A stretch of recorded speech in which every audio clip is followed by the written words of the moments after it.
The Kenyon-Wanamingo Wrestling Program is a committed group ensuring their athletes are not only fierce competitors, but also great up-and-coming men in the communities. The wrestling program is very active through the year, from their youth levels all the way up to the varsity team. Throughout the year, the KW Wrestling Program offers fundraising through fall cleanup activations, as well as selling Haggie's Pizza and water softener salt. Be on the lookout for these fundraising opportunities and be ready to support the Kenyon-Wanamingo wrestling team this season as the squad looks to proudly represent the KW communities. The Kenyon Fire Department is a dedicated volunteer group within the city of Kenyon that is committed to serving and protecting their community. The Kenyon Fire Department members are crucial individuals in keeping the Kenyon community safe and being there when an emergency occurs. Outside of their calls, they continue to serve the community by hosting events throughout the year, like bingo nights, street dances, and wrestling fundraisers, just to name a few. We thank you, Kenyon Fire Department, for all that you do for the Kenyon City and the Kenyon-Wanamingo School District. Lifelong Wealth Advisors is a comprehensive financial planning firm that works with individuals and families to help provide clarity and purpose around their financial planning future. We've structured our entire business around advocating for our clients' best interests. Their input is really important. And I always tell clients, I don't want this to be my vision of what you think you should do. We need your feedback in terms of what's important, what your goals are, what your objectives, what you're passionate about, and come up with that plan together. Truly the best part of this business is sitting across from a client and just writing out their goals, their hopes, what they want with the future. Because money is a tool to buy things, to buy time. And it's part of what we are here to do is to help them realize what they can do with that money. The best job that we can do is to build a plan for the client, help train that behavior, and then stay out of their way.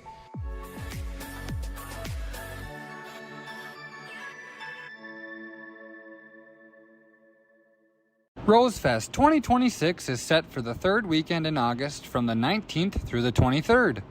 New this year is the Kenyon Ambassador Program, open to specific age groups of enrolled KW students. The committee is always searching for new members to come collaborate ideas and contribute to this community event. Town cruises, outdoor movies, tractor pulls, garage sales, street dances, parades, car and truck shows are just a few examples of all that happens on this special weekend. Make sure not to miss Kenyon's best. That's right, we're talking the Kenyon Rose Fest. Here at Zumbro Valley, we have a deck division, and it's called Zumbro Valley Custom Decks.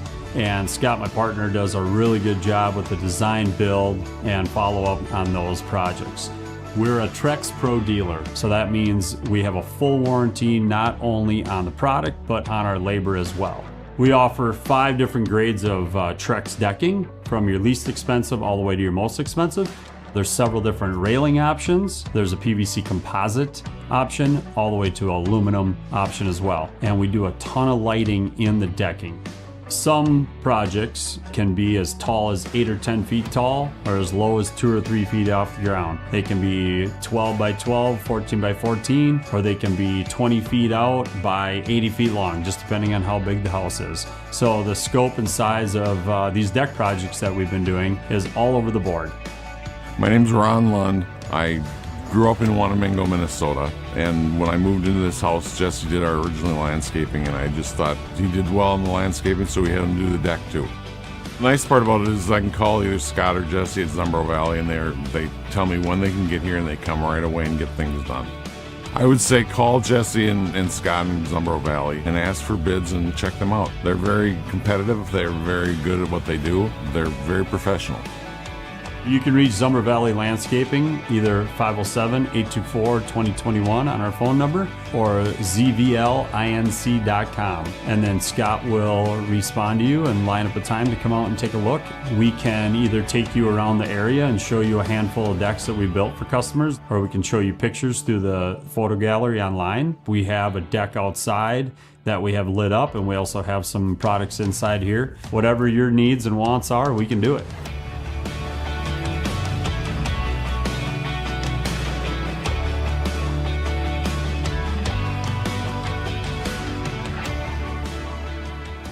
The Security State Bank of Kenyon has been proudly serving southeastern Minnesota since 1934. As a family-owned and operated bank, they are dedicated to the financial needs of the area farmers, businesses, and individuals. They strive to meet the growing needs of their customers while maintaining the personal aspects of the community banking. Their online website is easy to access with their convenience banking, account and lending services, as well as insurance and security. Plus, they have a great lobby space and also offer a drive-up window service. The Kenyon Bank is here to support you through all your financial needs. Stop in at the Security State Bank of Kenyon today.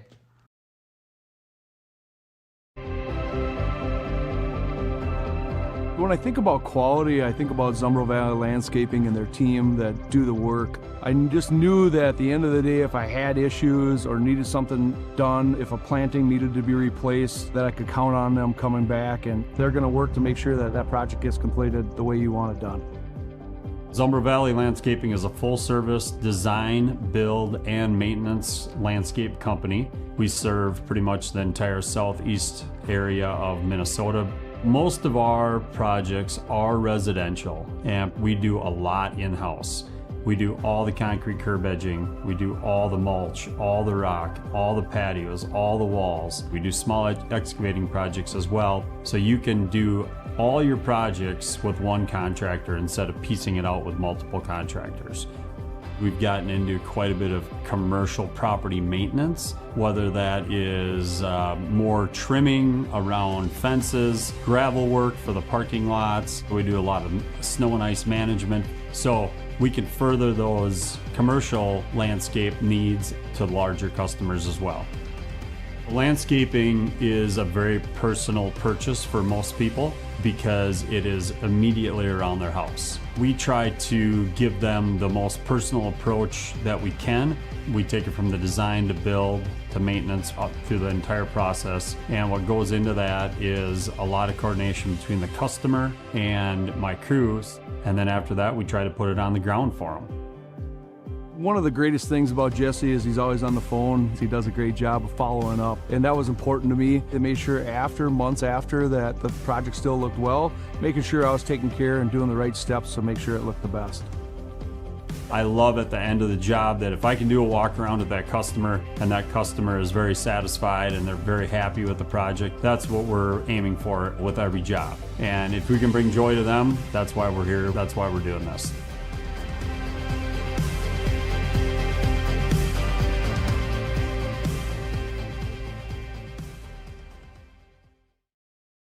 Oh, beautiful, far spacious skies, far amber waves of grain,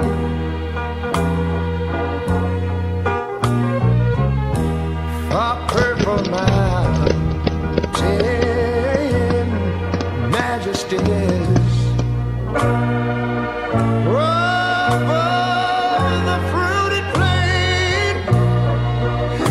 Wait a minute, I'm talking about America, sweet America. You know, God done shed his grace on thee. He crowned thy good. Yes, he did. Heavy brotherhood from sea to shining sea. You know, I wish I had somebody to help me sing this. America. What I really love about Ellington is being family owned. Everybody knows everybody and you feel like you're always part of the team. We've worked Hawaii, Alaska, all over the place. Seeing something different, hanging with the guys, you really get to know everybody a lot more. There's always room to grow here. If you want to move up, the opportunities are here.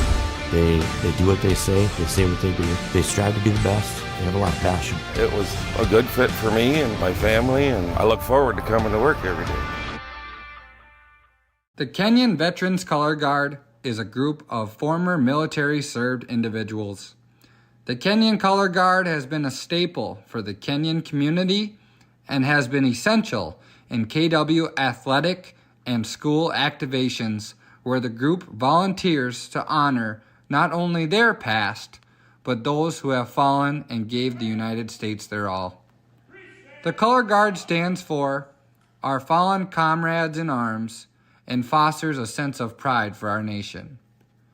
Stop by their tremendous statue and honor their landmarks on the corner of 2nd Street and 56 in Kenyon, to honor those in the Kenyon community who served and protected our country. Jill Warner with Gold Door Realty is here to help you with all your real estate needs. From buying to selling, Jill is here with lots of options to help you sell your property with cash offers, fix and lift options to help you get the most of your property.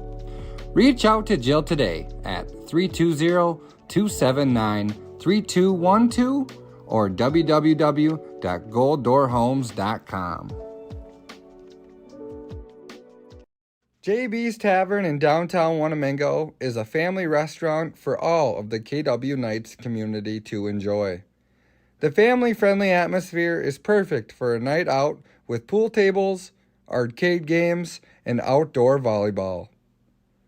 JB's provides daily lunch specials throughout the week, and their wide variety of seating provides a perfect opportunity to come down and watch Vikings games or even KW games throughout the year.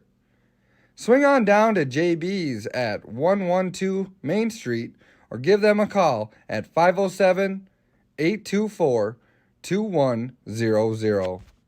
I'm Barney Nesseth. I'm a proud sponsor of the can. Go Knights. Overby Farms have been a long-time family farm in between the Kenyon and Wanamingo communities for generations. Ryan Overby, alongside his family, Roger, Lisa, and Nick, are proud farmers and supporters of the Kenyon-Wanamingo School District. Ryan, a 2009 KW graduate, enjoyed participating in KW athletics, as well as being a fantastic coach to youth basketball and Knights programs. Trust me, I speak from experience. Overby Farms, great farmers and Knights supporters.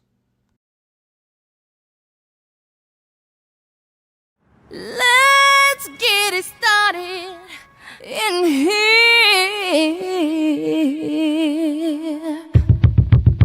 And the bass keeps running, running, and running, running, and running, running, and running, running, and running, running, and running, running, and running, running, and running, running, and in this context, there's no disrespect, so when I bust my rhyme, you break your necks. We got 5 minutes for us to disconnect from all intellect and let the rhythm affect. To lose the inhibition, follow your intuition, free your inner soul and break away from tradition. Cause when we be out, girl, it's pulling me out. You wouldn't believe how we wow.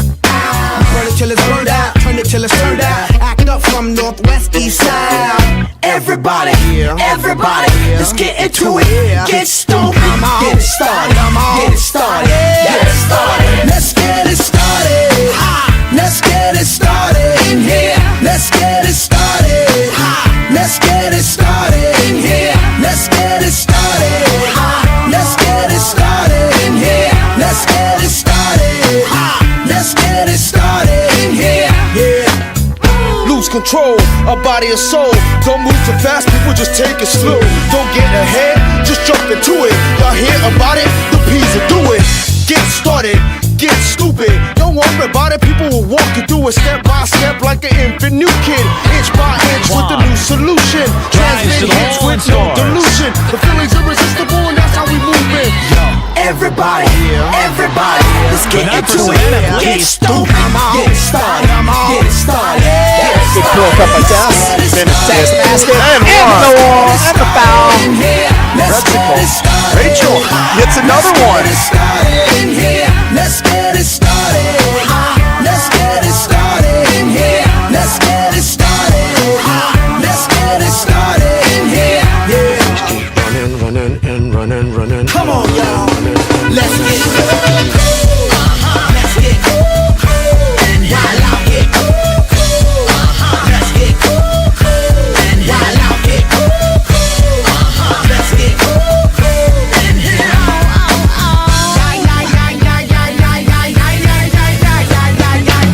Let's get ill, that's the deal. Athlete Gator will bring the bug dot drill. Just lose your mind, this is the time. You can't stand still, twist and bang your spine. Just bob your head like me, Apple D. Up inside your club or in your Bentley. Get messy, loud and sick. Your mind fast mama on another head trip. So come them now, do not correct it. Let's get ignorant, let's get hectic. Everybody, everybody, let's get into it. Get stoked, get started, get started, get started. Let's get it started. Let's get it started in here.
For Kenyon-Wanamingo, freshman guard, number 10, Molly Cron. For Leroy-Ostrander, a junior forward, number 12, Maria Amarez-Nolt. And for the Knights, a junior forward, number 11, Sam Boyum. For Leroy-Ostrander, a junior forward, number 14, Mabel Johnson. For Kenyon-Wanamingo, sophomore forward, number 13, Claire Olson. And for the Cardinals, the junior forward, number 31, Miranda Nagel. And for your Knights, junior forward, number 14, Anna Ostertag. All right, Kenyon-Wanamingo and CAN followers, Jack Belkey here alongside producer Oliver Breyer. We're here to bring you a doubleheader action here at the Castle as the Kenyon-Wanamingo girls basketball is going to get us started here in game one as they welcome in from the Southeast Conference the Leroy-Ostrander Cardinals coming and making the trip here for the boys and girls doubleheader. They're 0-1 in the season so far as they have a 13-point loss to Lanesboro, and last year they finished the season 1-25 with their one win over Eldon Conger Glenville Emmons. And the Knights so far 1-1 as they just had a 4-point victory last time here at the Castle over Cleveland and a game one loss to Fillmore Central. We're underway here at the Castle. Excited to bring you tonight's matchup. Kenyon-Wanamingo rocking the black with the little red on the outliner. Leroy-Ostrander going with the white with the little red action for their jerseys. Nice offensive rebound there by Ostertag. She puts it up, gets another board. Going to be ripped down and going to be a jump ball. Heading to the Cardinals. Hope everybody had a nice Thanksgiving. Getting back into the swing of things here. We're in Christmas time, December. Yep. Clarification there. It will be the Cardinals' ball. Knight setting up in the press.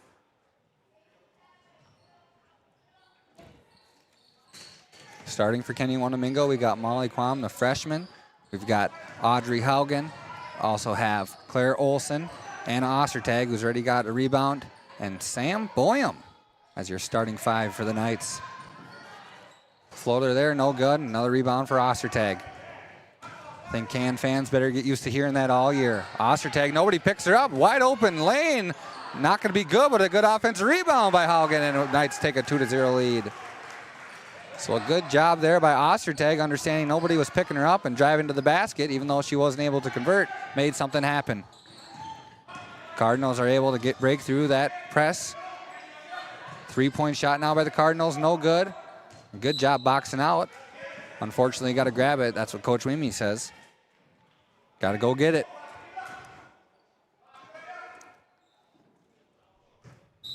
Didn't see much of a press last game out against Cleveland, but maybe Coach Wimmy saw some more opportunity there in the film room.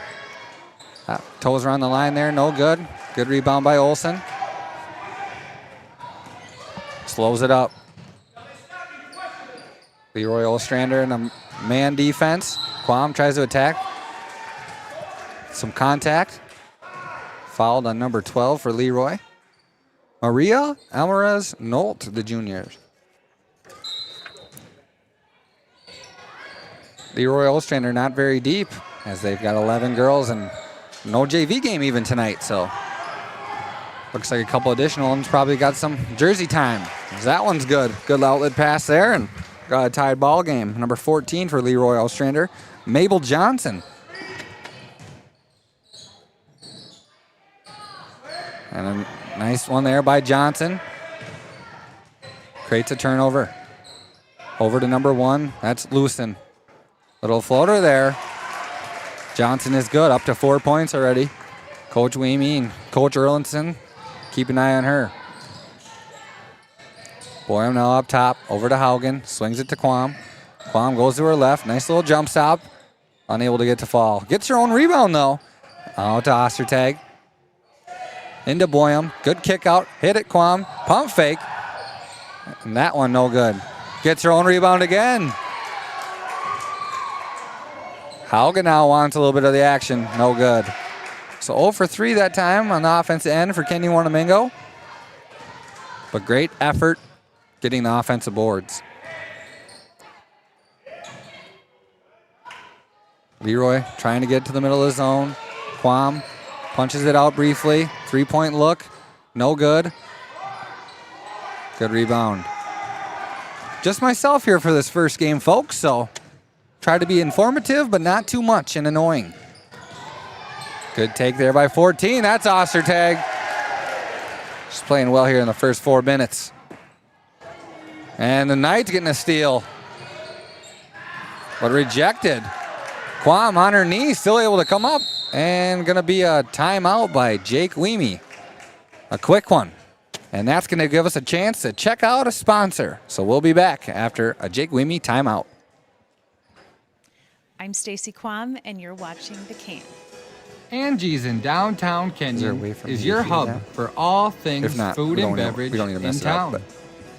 Open for breakfast, lunch, and dinner. As long as it's working, it's Angie's provides homemade pizza, daily specials, authentic coffee, just like actual coffee shops, specialty drinks, and even ice cream treats. Angie's has a great customer service staff that is ready to prepare and serve you with excellent tasting food and drinks. Stop on by at Angie's Tuesday through Saturday, 7:30 a.m. to 7. Thank you, Angie's, for sponsoring the Can. Angie's youngest son, Peyton, he's doing camera work on the other end as he is the manager for the girls basketball team this year.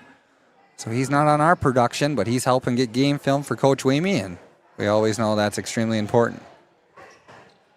So thank you, Peyton, for taking the time to do that. Got some discussion here between the three refs. Looks like they got it worked out. Kenyon-Wanamingo ball on the base. Couple up screens. Trying to get back to the corner. She's open. Open three, look for Quam. Just a little bit off, but a good rebound by Ostertag. Gets another one, wants a foul and gets it. Anna Ostertag with at least 6 rebounds here in under the first 4 minutes.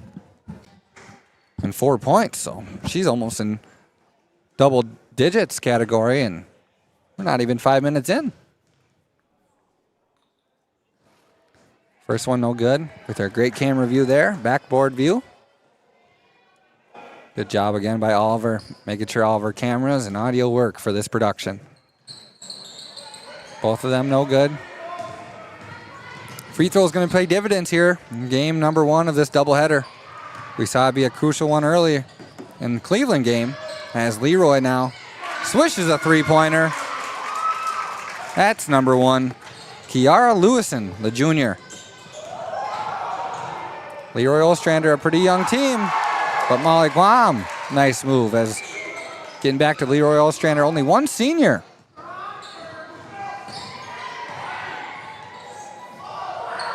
Cardinals break the press. Quam with a steal, another end of the court, jump stop. Rebounded for the Cardinals. Boys basketball team likes what they're seeing so far. Looks like it's gonna be Knight's ball. Not sure if we had a replay on that. Did not. That means that was the right call.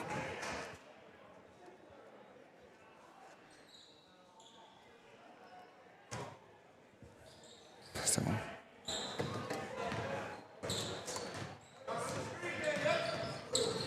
Quam drives to her right. Nice little Euro step. Knights take a lead, 8-7.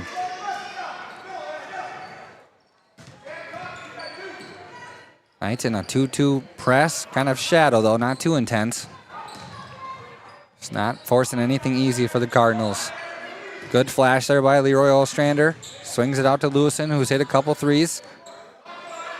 Skip to the corner. Off her foot, gonna try to chuck it in, but stepped on the line. Hadley Weemy checking in, the junior. Coming in for Audrey Haugen. Hadley Weemy did some great defensive things last time out against Cleveland. Picked up a few fouls, but that's what you do when you play extremely aggressive defense. It's Hadley down the offensive end. Gets it to Olsen. Olsen takes a lot of contact, unable to get the foul. So she will head to the line.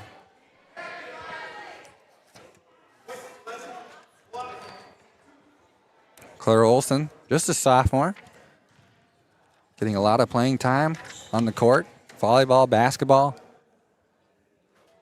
Gets that to fall.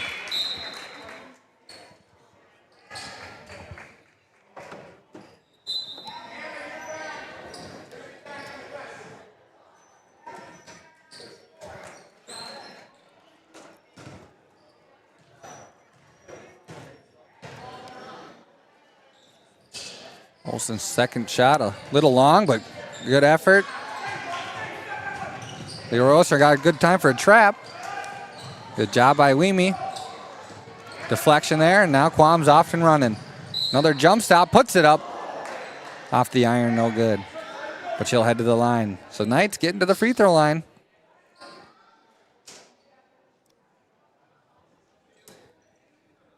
Good thing you like to see for Coach Weemy.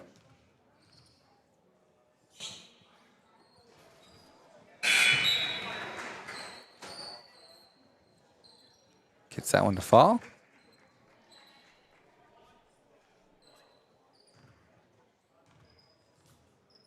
About an hour and 15 minutes. That's the distance between these two schools. So they probably shared a bus, making the trip after the Monday coming back from Thanksgiving break. Good little move there to her right shoulder, unable to fall, and good box out there by number 4. She checked in, and I didn't announce it. I apologize to Eva Jacobson, the junior. Must have checked in on that first free throw when I was looking at the script. So Jacobson and Weemy, first couple girls team players coming off the bench. Quam dribbles it up, hits Ostertag. Good aggressive move to her left, but unable to follow. Comes Lewison. Good little touch pass. Unable to foul. And a good clear out by Jacobson. No call on that contact. Jacobson definitely made her space known. Swinging the elbows. It's legal. Weemy now on the outside. Good chest pass into Ostertag. Dribbles it out. Defender doesn't honor her shot, and she nails it in front of her face.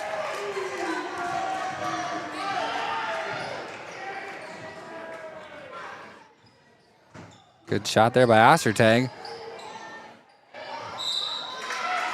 Knights unable to get the rebound, and they'll send number 31 for Leroy-Ostrander, Miranda Nagel, a junior, to the line. Wearing a compression sleeve with an additional kneecap sleeve, it looks like, so might be recovering from some type of injury she's experienced in the past. She's playing well out here on the court early on. Nagel sets, falls a little short, but stepped over the line for a lane violation. And the Knights with 11:31 left to go here in half number 1. Up 12-8.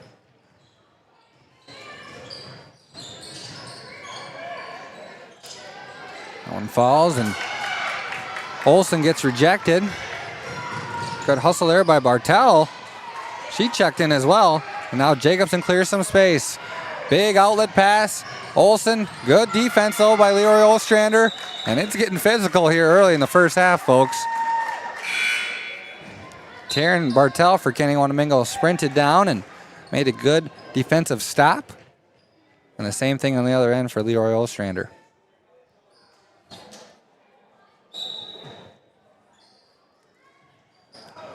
Quam gets it out to Weemy. And that pass leads her to stepping out of bounds to be a turnover for Kenyon-Wanamingo.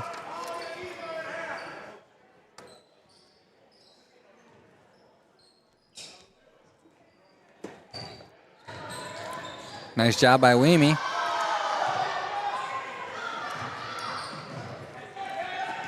As they break the press. Leroy-Ostrander's done a great job of doing that so far. I believe only one turnover here on that side of the court.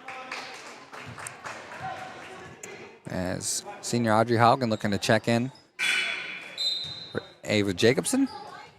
Good minutes there by Jacobson. Eva, excuse me. Good job there by Eva.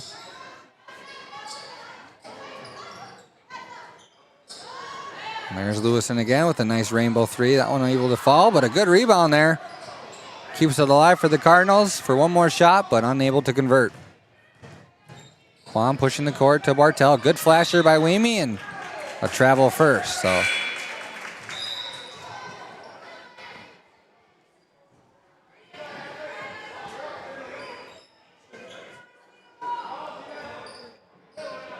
Knights stay in their shadow press, I'd call it. They're not too far in front, but that's going to work out there as another lazy pass on the inbound. This coach for Leroy-Ostrander is going to want to address that the next time out. Spend a couple of those.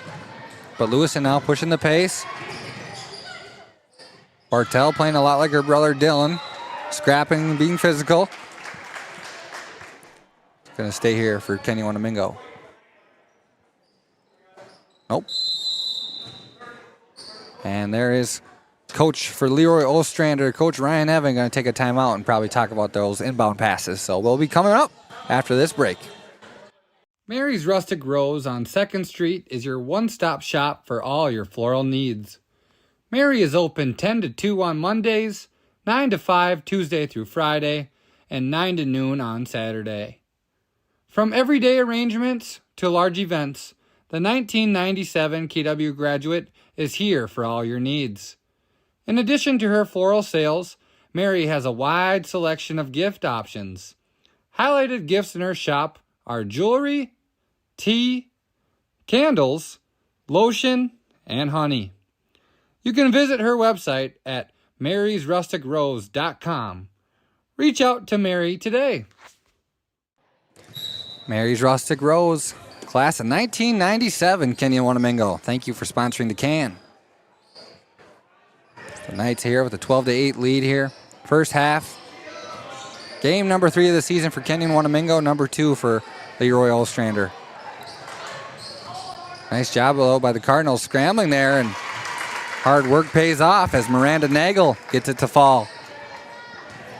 12-10 here, halfway through the first half as Quam pushes the tempo, hits Haugen, 3-point no good, but a good rebound there by Johnson. Just coming in after the timeout. That one looks like it's going to be going, ooh.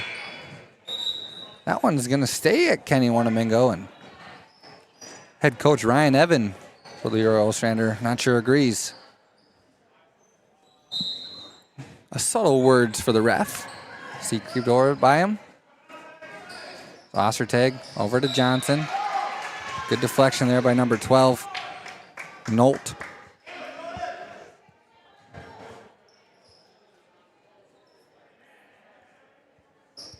Ostertag going to take it out at a spot where you usually don't practice in basketball much as far as a coach.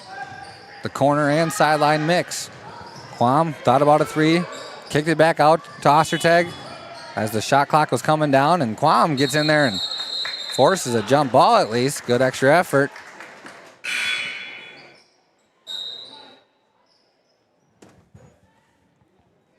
It's going to stay Knights ball. So good job there by the freshman. Keeping the possession. 20 seconds now on the shot clock after the jump ball instead of the original 35. Quam, a little double pump fake and almost able to get it to fall. So a good little step through. Forced the defender to come in. Head to the line.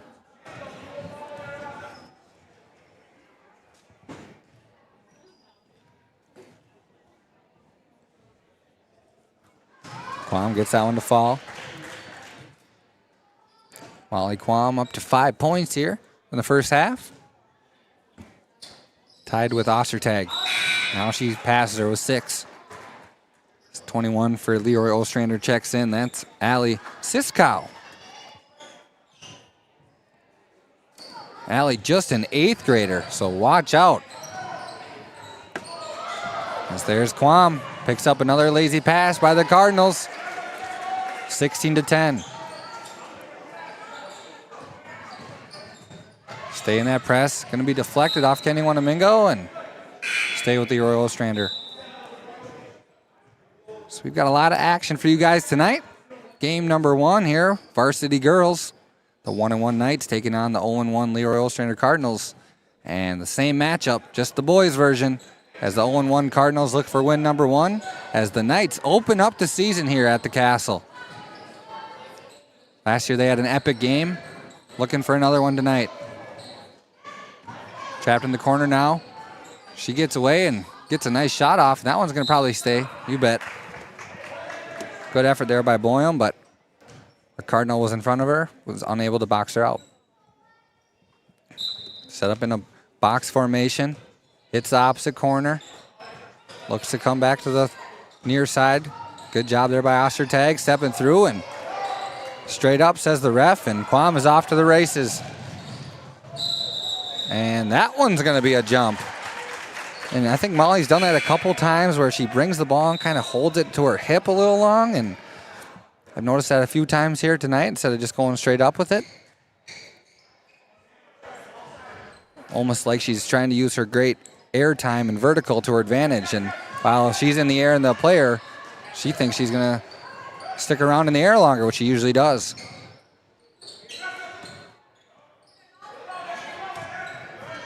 That one tipped. Staying here. 16-10.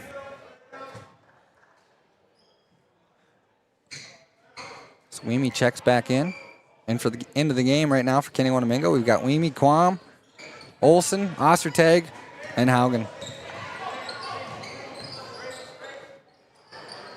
Is that layup no good? Weemy running on the outside. Good pivot step. Good ball motion here. Another offensive board for Kenyon-Wanamingo, and Quam's going to go back to the line. Two shots here.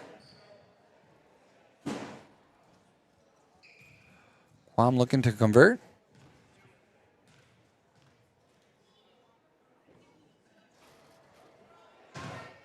That one unable to fall. I'd say free throws the first game for Kenyon-Wanamingo, roughly 60%. Definitely missed a lot of opportunities, but shot better than Cleveland did in that category, which is all we needed to do that night for our 4-point victory.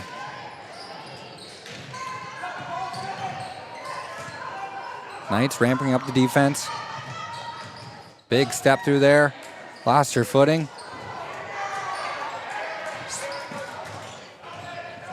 Knights keep it. Hitting her in stride. There's Olsen putting her shoulder down, laying one up. No good. Tipped. And staying here. Bartel checking back in now. The Knights are deep this year. It's 4 girls already that have been off the bench and gotten some good playing time for Coach Weemy's team. Always great to have depth. Ostertag off the inbound pass. Unable to get that one to fall, but good extra effort there by Haugen. Stays here.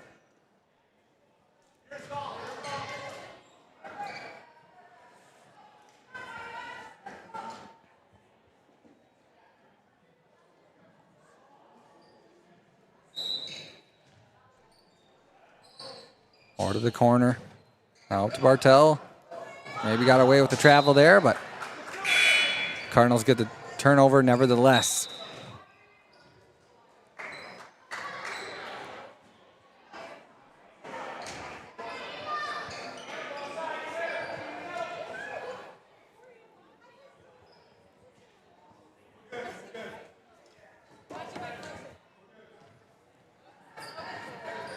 All right. So another lob pass there. Going to work out for the Knights as, ooh, jump ball is the call. Like I said, very aggressive here early on in this first half of tonight's doubleheader. And that's going to give us a little time. And with that time, if possible, if we can thank our sponsors, just touch on that graphic. Thank you again as we get to the winter season, and for everyone who's been helping us out. If you want to continue to help sponsor the can, here you go. There's our black tier. Get your names on the ticker. The red tier. Get your logo up here as well. Or the silver tier. It's going to get you an advertisement. And thank you to our sponsors who, of course, sponsor the stream individually, as a company, family, friends. I say we get some groups, maybe try to get some classes this year to add a little spice to it. I'm sure I could pony up a few bucks for 2018, get some of my boys to do it as well. So a lot of great individuals and sponsors. Again, thank them all. And you too can be on this list.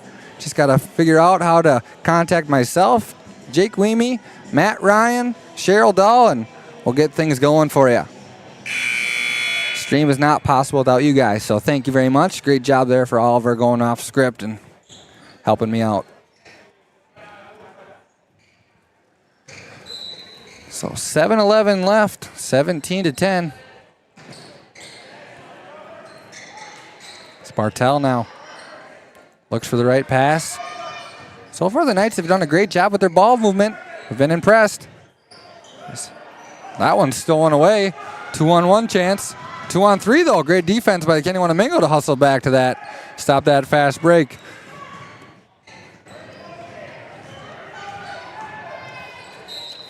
Ooh. Good job there by Eva Jacobson. Taking her time. Finding a way to get to the line. Kind of a slow first half. Not a lot of rhythm, a lot of fouls, a lot of getting to the line. Haven't really seen a stretch there with a minute or two of just up and down basketball.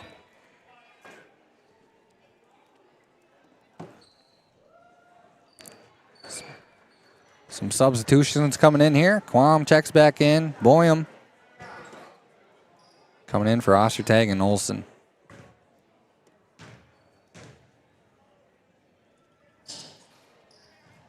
Jacobson unable to get down to go. That one kind of flings right up, right into Quam's hands, and she'll take that.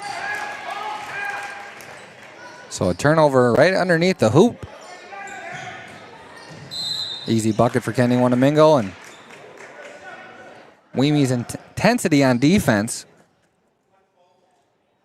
has a foul. A little bit of contact, but that's for a good thing for Weemie and for the rest of the Knights. And even if you're a boys player, I'm not sure who's reffing the varsity game, but maybe since there's no JV games, they're doing both games just to kind of see what they're going to let go tonight or what they are calling. And a little push is good, and this one is the limit. So the game within the game is important.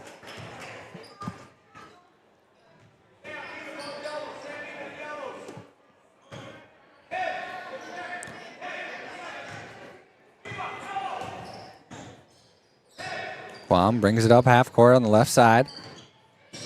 Moving screen on Jacobson.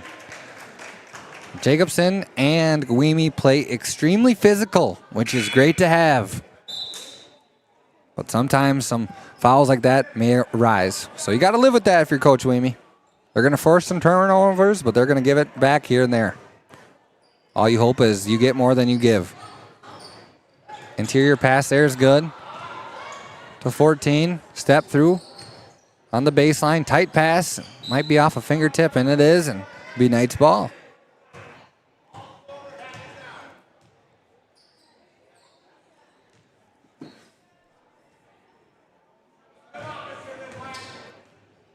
Quam bringing the ball above half. Hits Haugen on the wing. Weemie up top, nice screen by Boyum. Is that one unable to fall? Kiara Lewison with the ball. She had a good little couple minutes there. She made 5 points. Haven't heard for her since for a while. Good job by Kenyon-Wanamingo identifying who can score for them. Molly Quam gonna travel.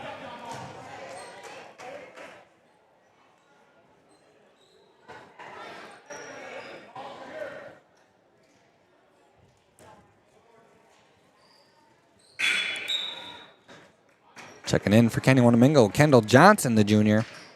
Knights junior loaded. Let's see how many they got this year. 7 juniors on this year's team to join the 1 senior in Audrey Haugen.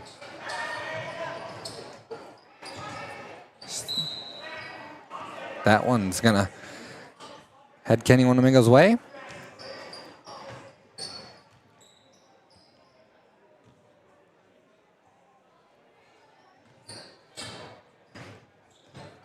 Quam gets it across half.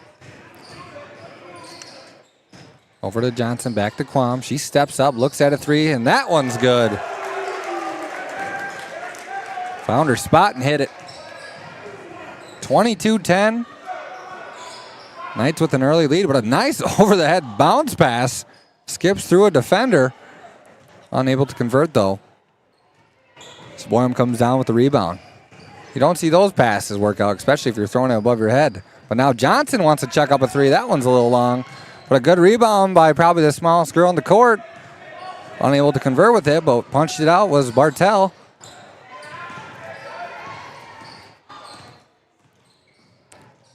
What I like about this year's Kenyon-Wanamingo team is they play extremely aggressive on defense. Got a lot of girls who can scrap, aren't afraid to get physical, and that's going to help them here in Section 1 AA they're in this year. So they'll be facing some much bigger schools here in the second half of the season. Stat 3, no good. Haugen gets the rebound, going to get called for a push. Just going to bring her to the line. Audrey Haugen looking to convert this. Leroy-Ostrander, of course, plays in Section 1A, smallest class in the state, in the Southeast Conference.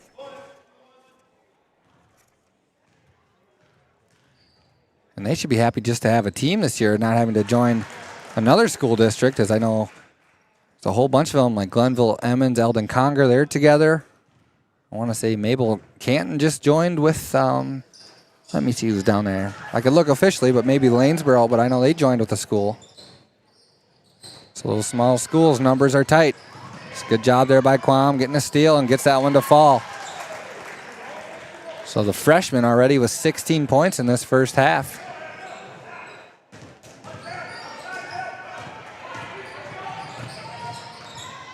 Quam picks her up. Over to the wing now. Going to be a travel on number 10, Victoria Canode.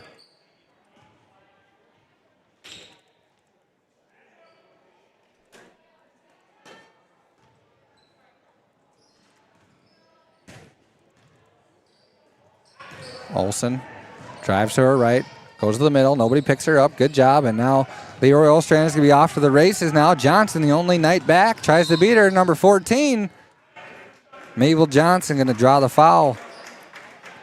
Head to the free throw line. So a lot of stoppages in play here this first half.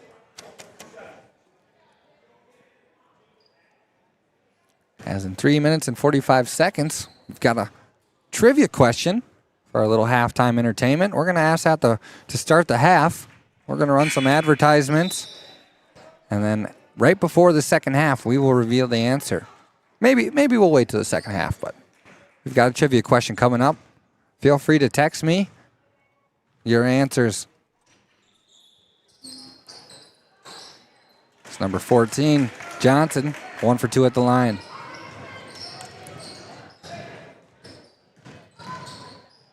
Quam, step through, no good. Good extra effort there by Boyum. A lot of kicking around. Knights will take it. Ostertag goes over to Olsen. Olsen drives right towards the defender and going to get a foul there on Johnson. Just going to send Olsen to the line. So if you're Coach Wayme, you're very happy for your team drawing fouls and getting what should be freebies. As that one unable to go.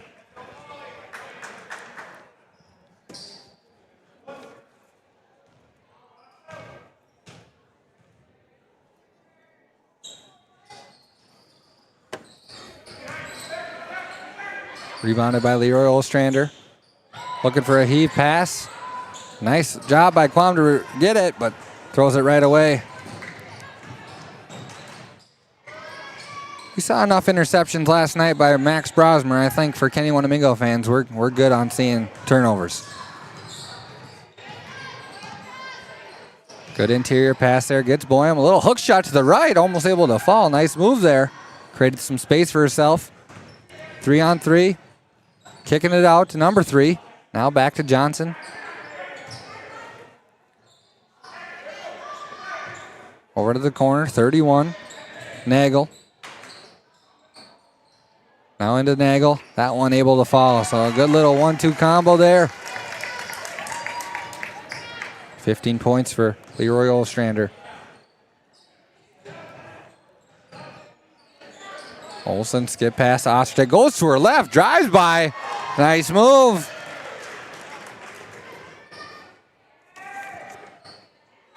And Ostertag, extremely impressed with her this year.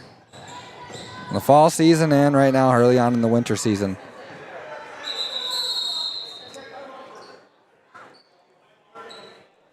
As it looks like the Cardinals going to have possession after this timeout. And with that timeout, we're going to roll an advertisement. We'll be right back, folks. The Kenyon Muni is the place to go to watch all of the night's activities. The Muni offers refreshments and pizza. They have a wide variety of frozen pizza options for everyone to enjoy. The Muni has a great patio space for the community to use and have arcade games for the youth to play. Oh, and how could I forget? Popcorn to snack on, by the way. The Bartel family and all of their awesome workers do their best while you sit back and relax.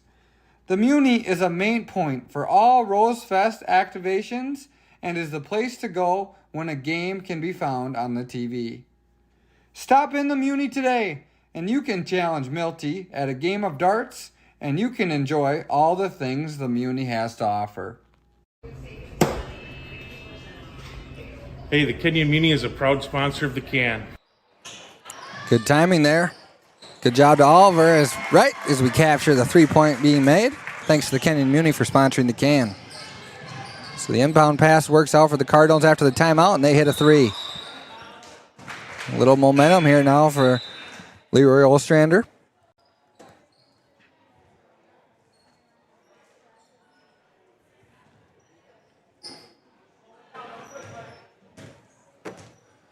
As Lewison brings up the ball for the Cardinals. Hits Johnson. Knights now in a 2-3 zone after that timeout, switching out of a man defense.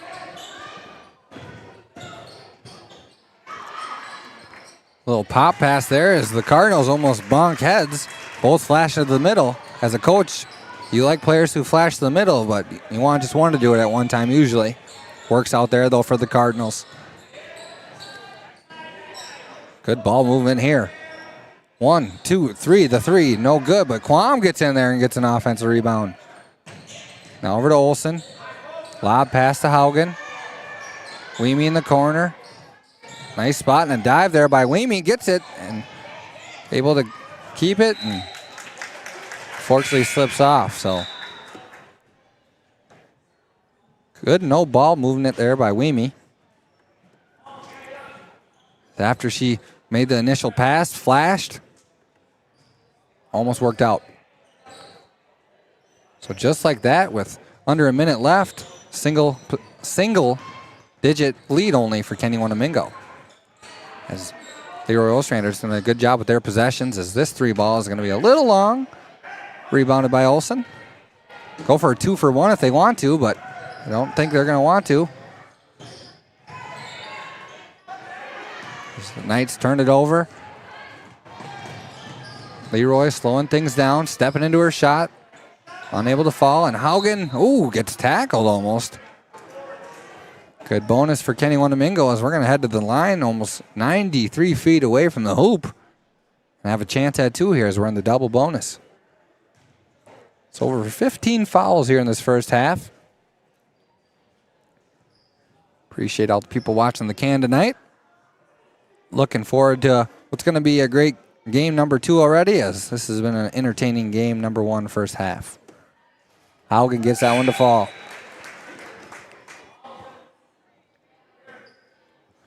Good sub there by Weemy, getting her daughter out of there, so doesn't pick up another foul with 27 left. Spartel heads in. See if Leroy-Ostrander is just going to look for one shot. And they won't have to, and they turn the ball over. Now Haugen, 1-on-2, little short. Olsen comes flying in. The Knights unable to take advantage of that turnover. Knights definitely have this height advantage tonight over Leroy-Ostrander, who's dressing 11 players, including an 8th grader who saw some minutes. A nice job there by 31. Unable to convert, but a great look. 31, Miranda Nagel. Great seal. Perfectly hooked the shoulder and the elbow. Created some space over Ostertag, and just unable to get that to flow. We'll see, though, with 6.4 left, what happens. Interior pass, no good. Olsen falls to the ground, and the ref right there didn't take that one. So, kind of a bang-bang play there. 3 seconds, 2 seconds. Leroy not aware of the shot clock for the inbound, and that's not going to be good. So Leroy-Ostrander and Coach Evan probably want that one back. All right, and with that, we're going to go ahead and just kind of show our first trivia question, which I believe is going to be right there. So this is our trivia question for tonight. Who has the record for the best shooting percentage in a single season in Kenyon-Wanamingo Knights history? We've got 4 options there with the seasons. Got Option A, that's Cassie Quam in 2001 when they went to the state tournament and got third place. Then we've got Mara Quam, who's in the building tonight to watch her younger sister in 2016, her junior year. Then we've got C, another Quam, that's Megan, back in 2014, the year they went to the state championship game and finishing second place. Or D, the only non-Quam one on the list, that's Morgan Burrow, representing 460th Street, her senior year when they got to the section championship game but lost to the Rochester Lured Eagles, who had Alyssa Usby, who went on to play at University of North Carolina. So those are your 4 options for the trivia. We will reveal that question, but feel free to send me a text with what you think. And with that, we'll be back after this halftime. The Kenyon Ace Hardware Store has been an essential and crucial establishment for years in the Kenyon community. Oh, you're good. 2010 KW graduate Cameron Eggert and his staff pride themselves on their inventory and customer satisfaction.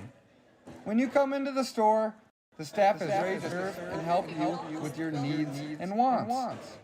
Kenyon Ace offers top brands like Steel Power Equipment, Benjamin Moore Paint, Interstate Batteries, Milwaukee and DeWalt Tools, and their wide selection of fasteners has got to be top tier compared to other small town stores. If the store happens to not have something you're looking for, then fast shipping can get it in 2 days. So whether you are starting a new project, maintenance, or dealing with a bigger issue, Cameron at Kenyon Ace is a great place to lean on for help. All the Buzz Salon and Spa. Maybe you just want to go to the graphics until for relaxation, or do you know how to fix that, rejuvenation, or no? And style. Whether you're looking for a refreshing new haircut, a luxurious spa treatment, or simply a quiet place to unwind, All the Buzz has you covered. From hair to nails, massages and facials, Jamie, Harriet, and Mackenzie bring out the best in you. Ready for a makeover or needing some self-care? All the Buzz is the perfect experience waiting for you. So pull out your phones right now and get ready to scan the QR code on the bottom right and book with All the Buzz today in downtown Wanamingo. Randy Brodden is a longtime Kenyon faithful. After graduating from Kenyon High School and going to Augsburg College, Randy took over Broughton Farms in Kenyon and has continued to plant his rich family history into the soil. With the help of all of his John Deere equipment, Broughton Farms have paved the way for their family business and continue to be proud supporters of the KW school activities. We thank Broughton Farms for all they do and all their contributions. Holly J. Burrow is your CPA you can count on. Holly has been a proud member of the KW community and continues to show her Knight pride throughout the school year. As a CPA, she can assist in personal, business, and corporate taxes. She also can provide guidance in bookkeeping, payroll, and planning for future growth. Holly emphasizes her love and passion for families and businesses in the local community and surrounding towns, and specifically knows the ins and outs of farm tax for all the agricultural people out there. Stop by her building today in downtown West Concord or give her a call at 507-527-2898. Since 2013, L&M Construction has been committed to helping all their customers achieve their goals with their next interior and exterior projects. With no job too big or too small, L&M Construction is your place to go. The crew is filled with immense KW pride as their workers do their best all year round to get jobs done effectively and timely. From remodeling, roofing, windows, and siding, L&M is ready to take on that project for you throughout the Kenyon area and surrounding towns. If you are looking for more information about their services or are ready for a project makeup, give Josh Lerfold a call at 507-251-4948 or Greg Mills at 507-351-0079.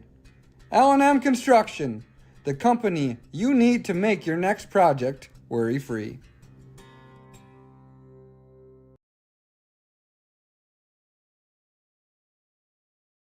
In today's fast-paced world of agriculture, every minute and mile counts. At SFT Livestock Hauling out of Northfield, they are experts in ensuring your animals get from one spot to the other in a safe and timely manner. With state-of-the-art trucks and trailers, Tom and his drivers ensure your livestock's ride in style. When you choose SFT Livestock, you're partnering with an experienced team that respects your livestock as much as you do.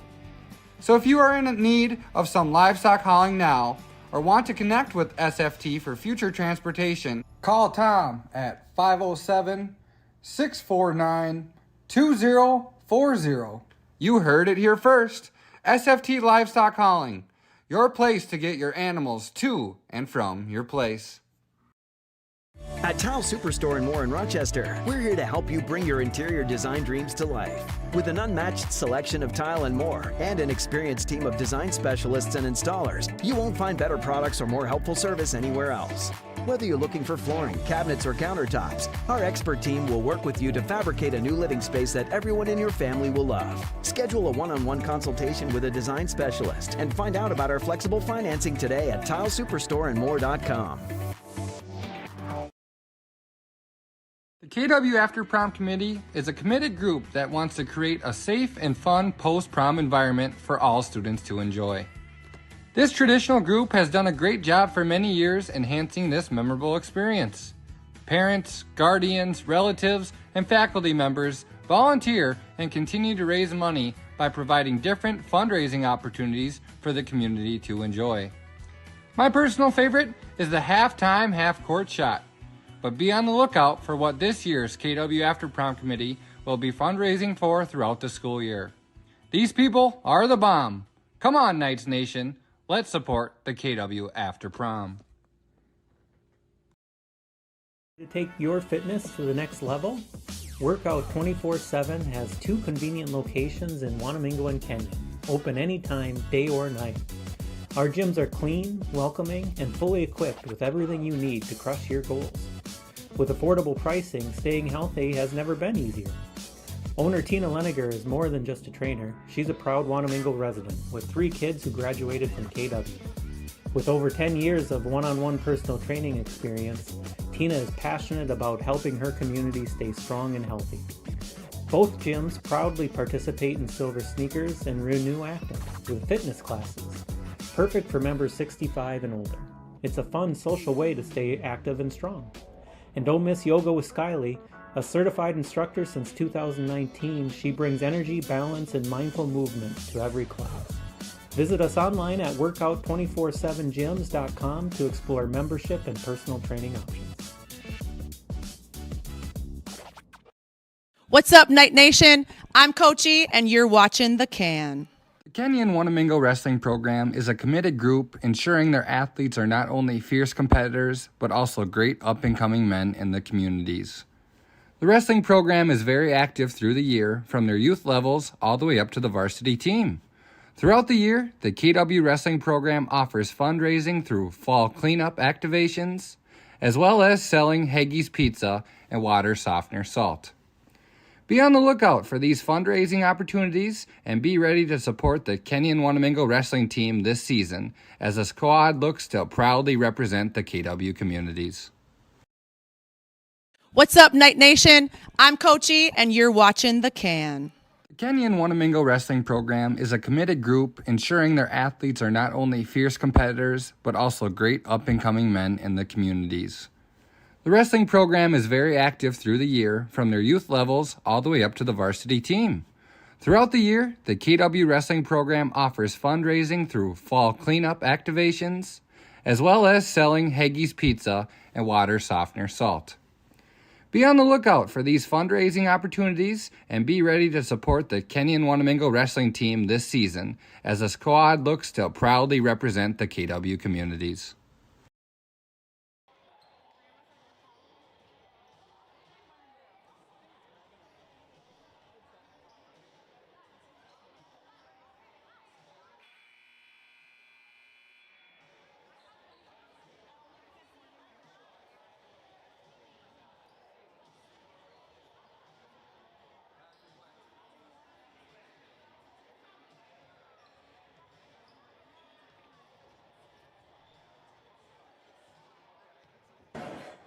All right, Knight Nation, we're back. Thanks again for our sponsors for sponsoring the can. Knights, 10-point lead, 30-20, heading into half number 2. See what adjustments both teams make. Looks right now, Leroy going to be in either a high 3-2 or a 1-2-2, however you call it. So it works out there, gets a stop.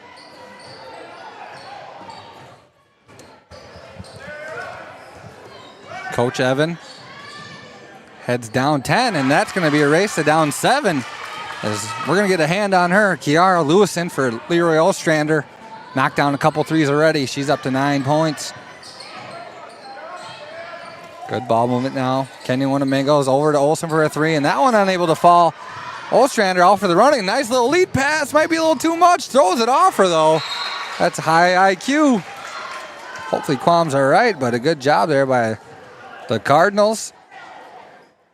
Keeping possession.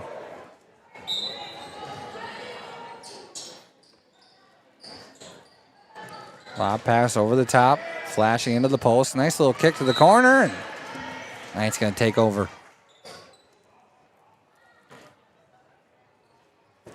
Stands starting to fill up a little bit. More and more boys basketball parents and players, fans, students stepping in. Haugen able to get that one after bouncing off her chin, it looked like. Hopefully she's okay. If she knocks this 3 down, she'll be fine. Unable to get it to go, but it's going to stay here. 20 seconds on the shot clock.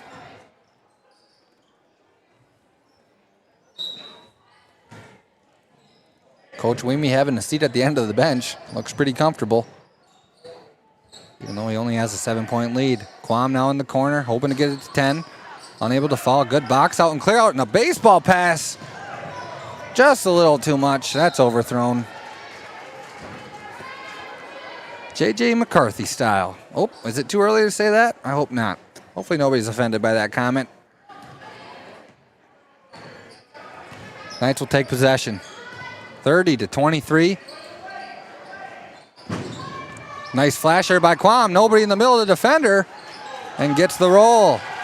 So nice job by Quam finding the open gap.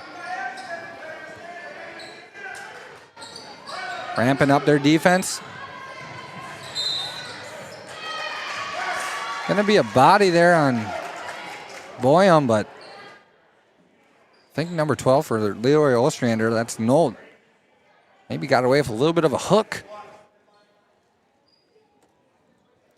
Hard to shuffle on defense when the opposite player has their elbow on your side, but Knight's going to get back on defense. Now down low. Good box out there by Boyum. Just has to put her hands up next time. 7-point game.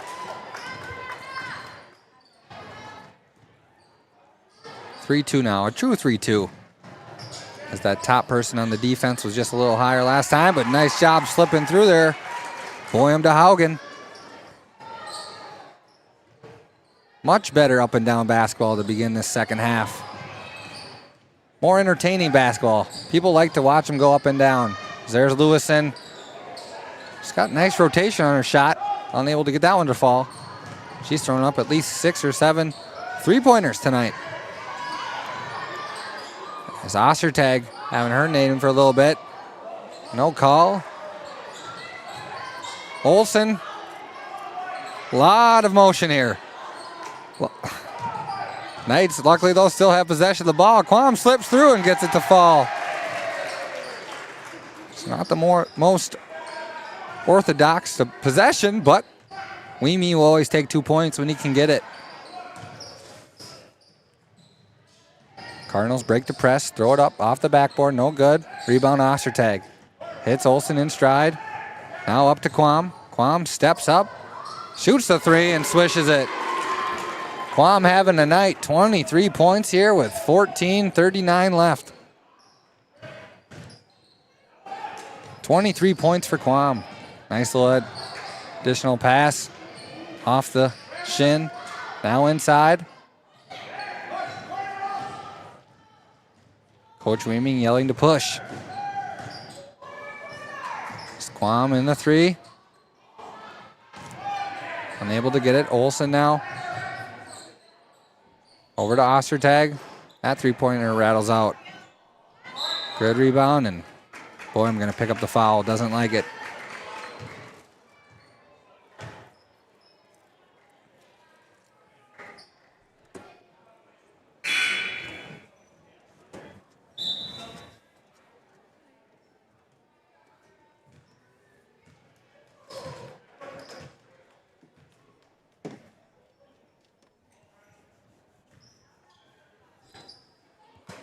Knights still showing the press.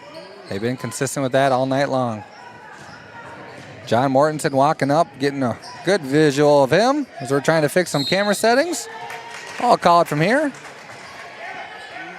John Mortensen wearing a Penn State shirt. He's faithful after the struggling year they've had on the football gridiron.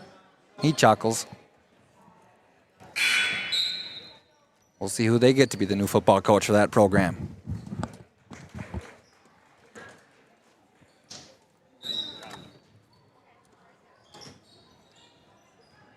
Leroy trying to get to the corner. They get it there. Tight pass there, but works out for the Cardinals. 31 tries to get her own rebound. And wrestled down to the ground is Haugen. It's going to stay here.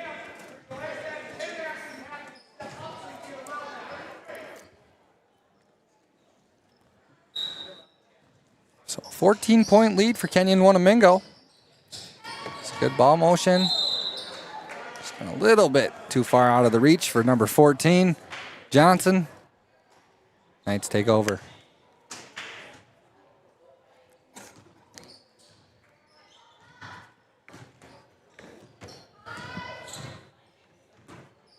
Quam inside of Boyum. Little skip pass with one leg. Three-pointer's good. So a good setup there. As the end of the bench likes that one. 42-25.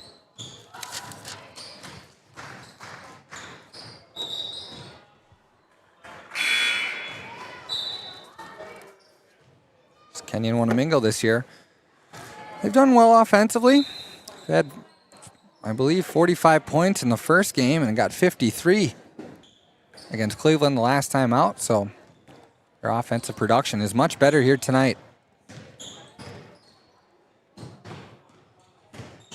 Olsen slips through the defense, throws one up, no good.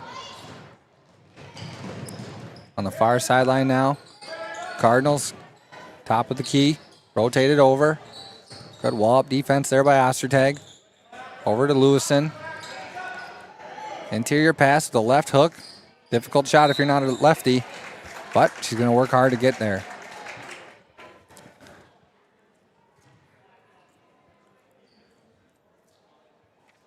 Number 21 for Lewiston Altura. The 8th grader, Allie Siskow.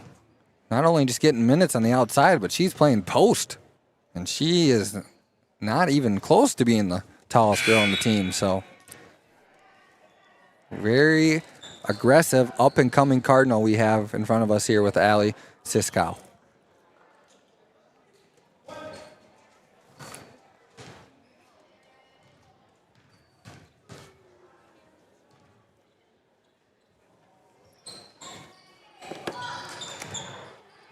As Siskow gets her own rebound and gets it to fall.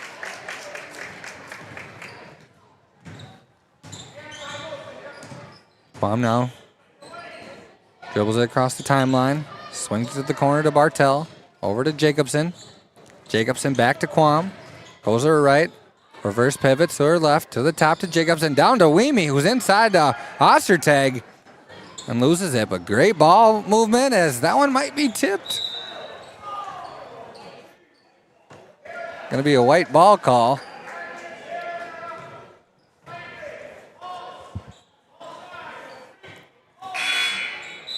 Bang, bang play there.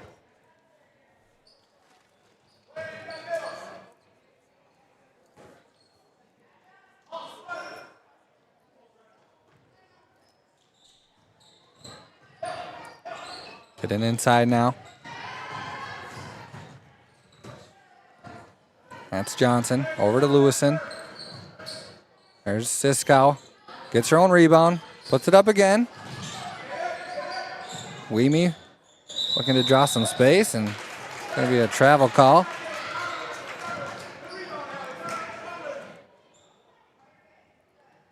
Head coach and dad says just to be a little stronger with it.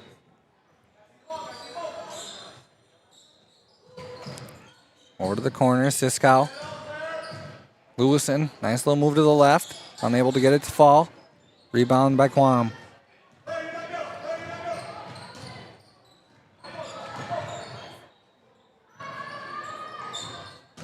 Interior pass now to Olsen. Goes to the right, throws it high off the glass. Rebound by the Cardinals, but she stepped out of bounds, so nice job by Hadley Weemy. Forcing a turnover.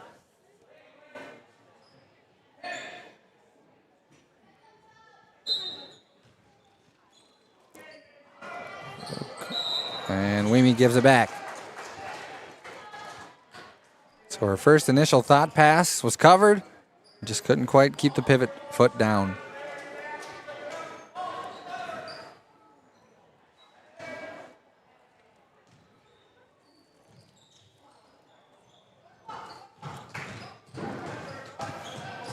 There's Lewison. Nice catch there by Siskow and a great pass to number 3. Stern unable to get it to fall. Just a freshman, so future's very bright here. At Leroy-Ostrander with their young prospects and up-and-coming players. Is Olsen gonna pick up a cheap one? And it looks like Leroy's gonna take a second, and we're gonna, before they announce the timeout, it looks like they want. There we get it. We're going to look at this trivia question before we go to a commercial quick for you to think about. And around the next timeout, we are going to reveal the answer. But who has the record for the best shooting percentage in a single season for KW girls basketball history? Cassie Quam in 01, Mara Quam in 2016, Megan Quam in 2014, or Morgan Burrow in 2017. We'll be back after this advertisement. I'm Claire Larson, and you're watching the Knights Activity Network. Lifelong Wealth Advisors is a comprehensive financial planning firm that works with individuals and families to help provide clarity and purpose around their financial planning future. We've structured our entire business around advocating for our clients' best interests. Their input is really important. And I always tell clients, I don't want this to be my vision of what you think you should do. We need your feedback in terms of what's important, what your goals are, what are your objectives, what you're passionate about, and come up with that plan together. Truly the best part of this business is sitting across from a client and just writing out their goals, their hopes, what they want with the future. Because money is a tool to buy things, to buy time. And it's part of what we are here to do is to help them realize what they can do with that money. The best job that we can do is to build a plan for the client, help train that behavior, and then stay out of their way.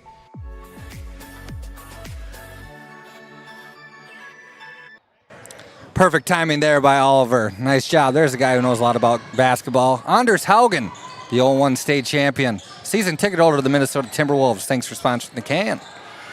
As Lewison now chucks up a 3 and gets it to fall with the old reliable backboard. Old reliable, that's what they call Anders Haugen.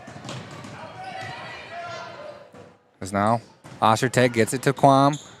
Quam shifts through the defenders there, and she's up to 25 points. And a travel call. And give the Knights the ball right back.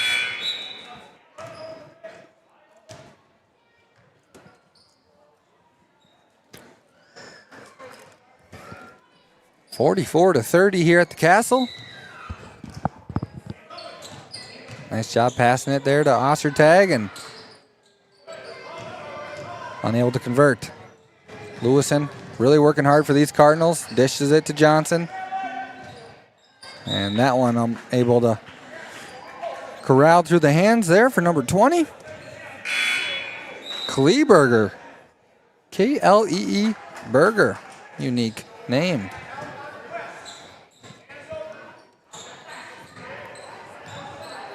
Quam now to Johnson. Johnson, nice pass. Down low, and that looked pretty. Nice little setup there. Knights up to 46. Starting to run away with it. Still plenty of time, though, for the Cardinals faithful watching down in Leroy-Ostrander. As they get that one to fall, that's the 8th grader. Siskow for 2. Jacobson to the corner, down to Johnson, now to Jacobson.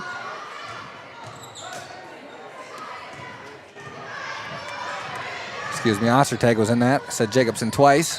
It was a good effort there by Jacobson.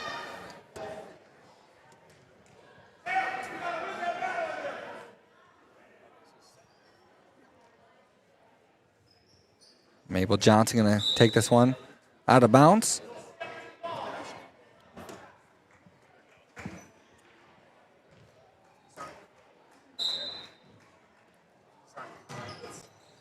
And bounce it to the corner. Stolen away by Johnson. Ostertag. Out to Johnson. Ostertag wide open down low. Puts up the shot, no good. This one's 50-50, and the ref says it's heading to Leroy-Ostrander.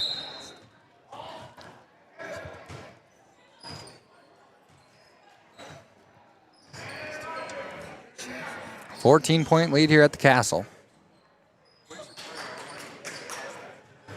Busy week of sports here in Kenyon as we have 4 home games every night of the week except for Wednesday. So put it on your calendars, folks.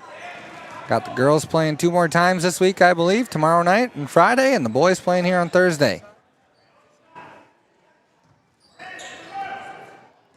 The can is in full effect here for the winter season. Quam now at top. Nice pass down low to Boyum. Boyum tries to get back to Quam. Teammate wide open in the corner. That's Ostertag. She puts it up. Unable to get it to fall. Tipped over to Boyum. Boyum, a little extra effort there, but going the other way.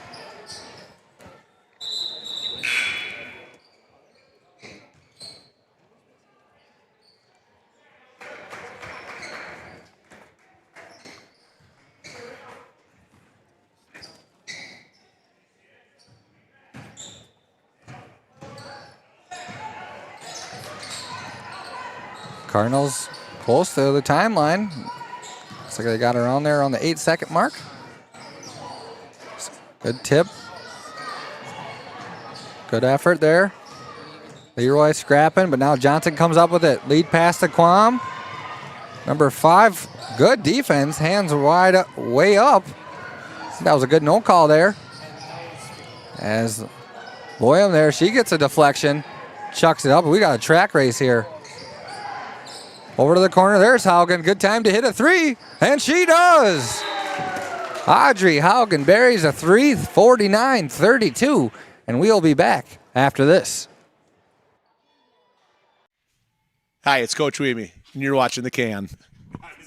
Rosefest 2026 is set for the 3rd weekend in August from the 19th through the 23rd. New this year is the Kenyon Ambassador Program, open to specific age groups of enrolled KW students.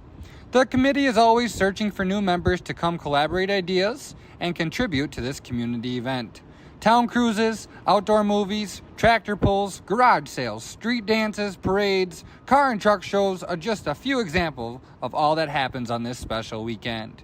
Make sure not to miss Kenyon's best. That's right, we're talking the Kenyon Rose Fest.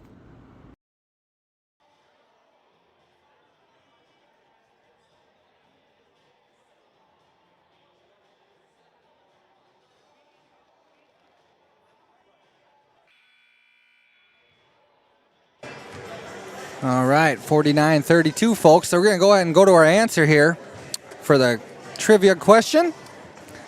And we will announce the winner, and that is Morgan Burrow. She has the best single season percentage with 57.8 in her senior year. Picture of her at the Mayo Civic Center during their nice playoff run. And the winner tonight is going to be the Clarks. The Clark are the winner. I know it's Paula and Kevin, I believe, so congratulations. They were the first one to get that one correct. Paula and Kevin, winner for our trivia tonight, but we'll have another one for the boys' game, so stick around for that one.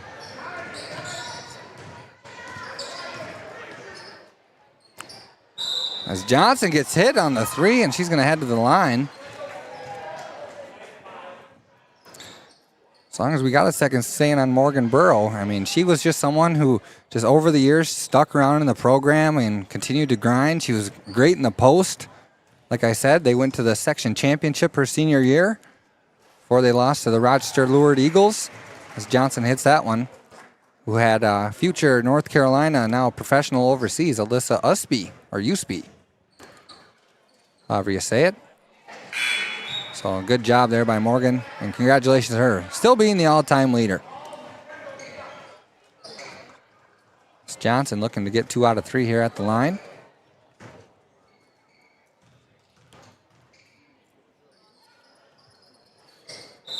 And lane violation on 5 White.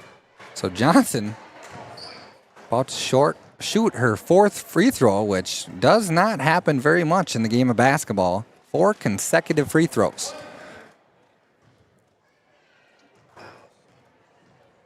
You see the 3 occasionally, but hardly ever do you see the 4, and she gets one to convert.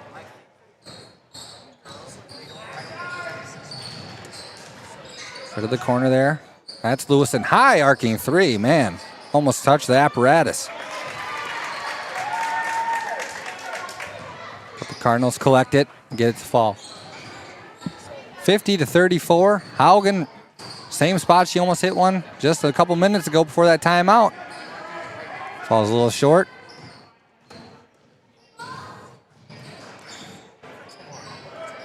Inside, Lewison, good pass. Number 31, Nagel. She's up to 11 for the junior. 2-on-1. And that's going to Leroy-Ostrander. And Coach Weemy wants almost a whole entire hockey line swap, as we've got Bartel checking in, Jacobson, and Boyum.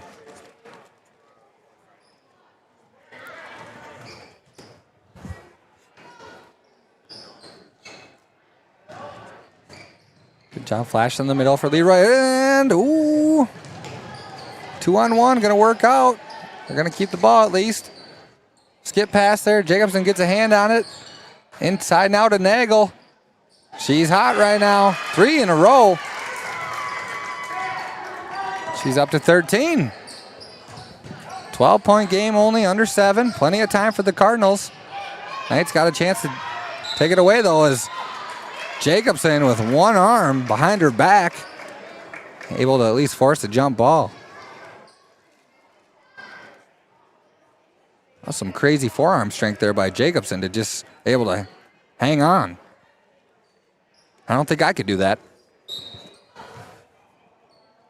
So good job by Jacobson, keeping possession here for Kenyon-Wanamingo. Kwame in the corner, over to Olsen, now to Bartel. She's trying to make a correct pass, and she does to Olsen, who flashes to the middle. No good, but there's Boyum. Gets the rebound, puts it up, but Cardinals take it over. 3-on-2, Bartel hustles back to make it even numbers. And Lewison's gonna pick up the travel.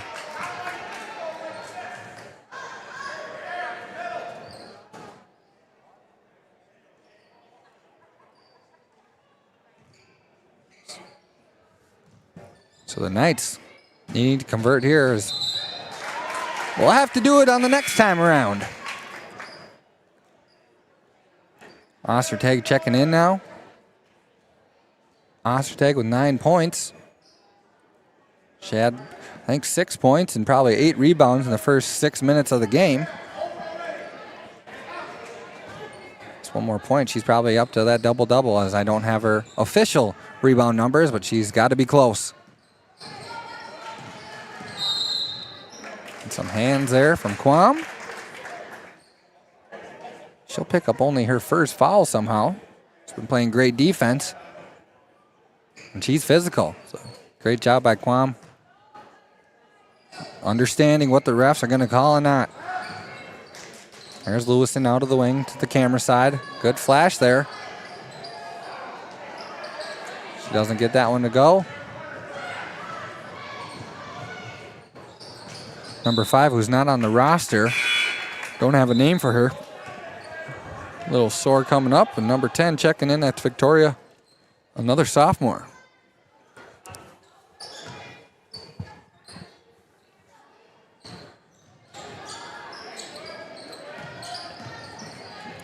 Both teams pretty young, gaining lots of valuable experience and being competitive early on in the 2025-2026 season.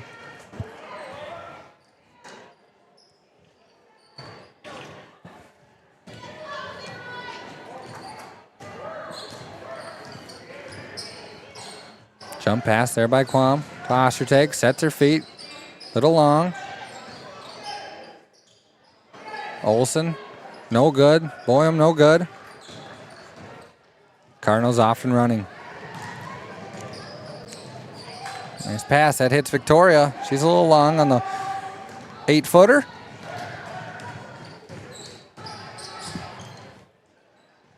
I think your coach, Weemy, you're kind of telling your girls you want great shots. Try to get back to the free throw line that kept us so successful in that first half. We've hardly been there since in half number 2.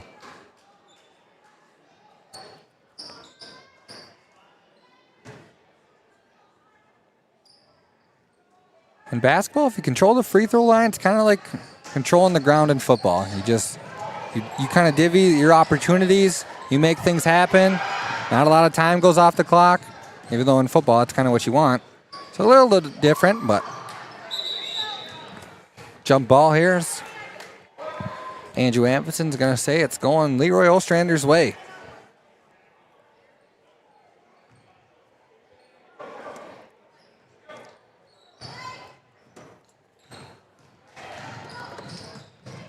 Victoria now gets it. Interior pass. That's Nagel. And a great job of boxing out.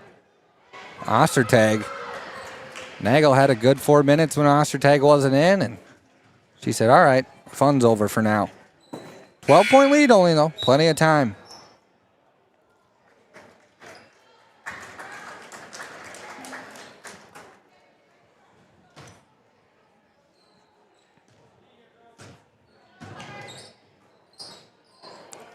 Close to being over the back, but no call, which is correct. Ostertag, long corner shot. Knight's gonna keep possession.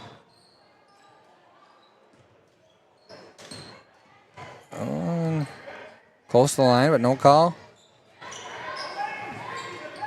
Quam thought about a 3.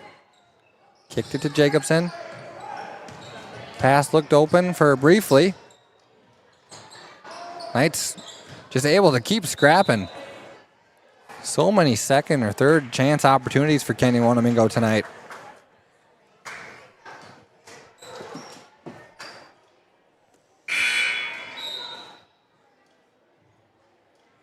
It's number 20 checking in. Riley Ann Kleberger.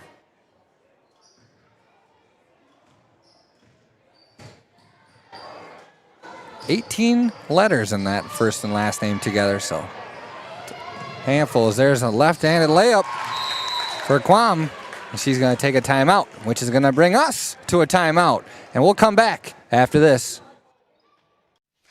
I'm Blair Reynolds. The Security State Bank of Kenyon has been proudly serving southeastern Minnesota since 1934. As a family-owned and operated bank, they are dedicated to the financial needs of the area farmers, businesses, and individuals. They strive to meet the growing needs of their customers while maintaining the personal aspects of the community banking. Their online website is easy to access with their convenience banking, account and lending services, as well as insurance and security. Plus, they have a great lobby space and also offer a drive-up window service. The Kenyon Bank is here to support you through all your financial needs. Stop in at the Security State Bank of Kenyon today.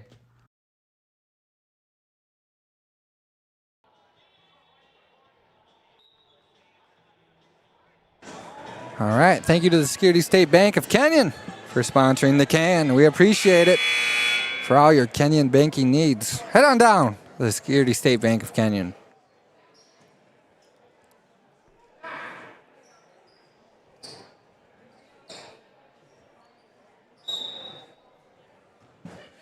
(52-38), 14-point game here at the Castle. As a risky pass over 3 defenders, not going to work out. Quam Gets up to 29 points for the freshman. One away from the 30 mark. As there's Jacobson, gets it, stops, pops at the free throw line, banks it in. And that's 4 points in about 6 seconds. Leroy-Ostrander chucking up a three. Good clear out by Jacobson. Gets it to Quam.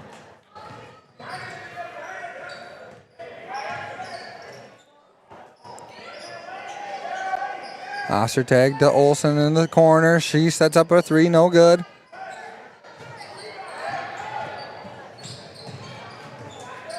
Turned over, stays the Knights side of the ball.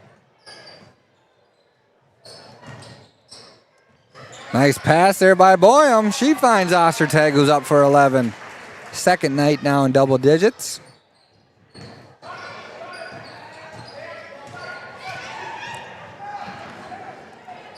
So 20-point game here. Looking good for Knight Nation. Good interior pass out of Nagel. And if Leroy-Ostrander is going to have success this year, I think you got to feed Nagel. She's got some great moves down low as you go on and you play a lot of games at Southeast Conference. She can draw a lot of fouls, hopefully execute at the free throw line, and they'll be in good shape. It's kind of a diamond press set up here. Three at the half court, one back and one up front. Knights break it nicely. Boyum gets the foul and one. So Olsen hits Haugen on the corner. Drops down nicely as Boyum. She finds her in stride, gets the bucket. Knights have their highest point total now in 3 games this season at 60. Looking to make it 61, and they do. So 2:13 left. Looks like it might be sub time here at Kenyon-Wanamingo, and sure enough, we get our first one. 24, Chloe Donkers. Coming in.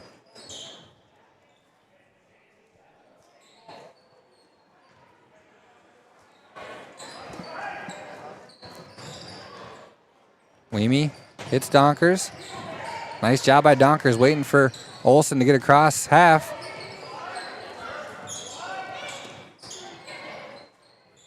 Tight pass in the corner. And in comes number 33, Emma Conker.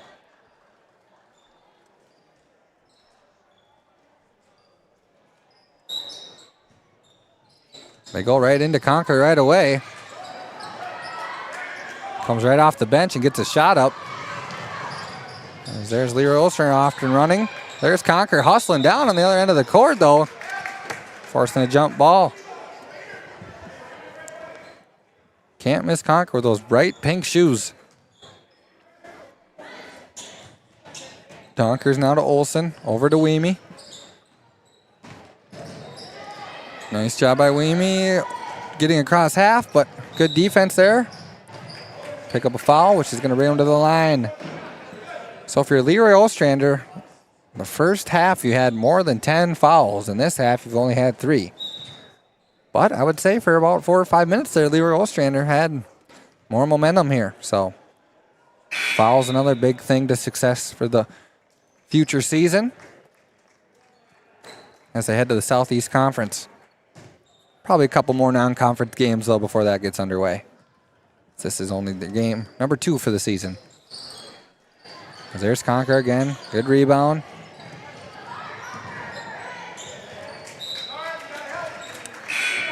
Coach Weemy letting them know, got to come help each other out, and that's why we're getting another guard in there, Bartel for Haugen.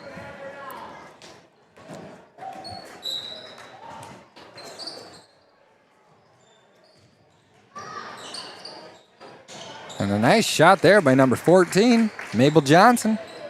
9 points for her. Kiara Lewison, the junior, leading the way with 12.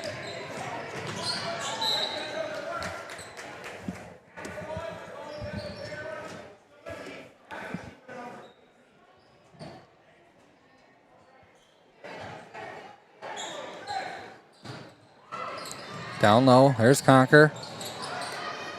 Little short. And a foul with some free throws coming up for Lewison.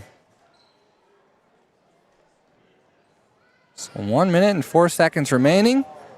For people watching the can, this is game number 1 of the doubleheader as the boys are opening up their season right after this. Excited to see what they can do this year. After a tale of two seasons last year, a lot of ups and downs, some really positive moments, and some ones we probably want back, just like any season for any league at any level. But went down to Fillmore Central last year, round 1 of the playoffs, got down early, came back, had a chance to win at the end, and let it slip. So I know a lot of those juniors now seniors, sophomores now juniors, and maybe a couple of younger guys getting some minutes. They're ready to hit the court again. And a lot of these guys haven't competed since the spring season, as the majority of them, I don't think, went out for the football team this year, so they're excited to come out. Or cross country, I should add.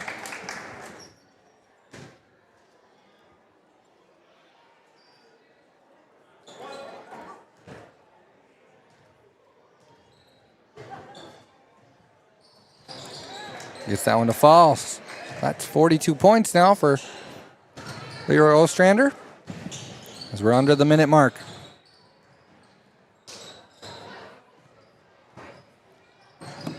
Conker down low. Gets it poked from behind.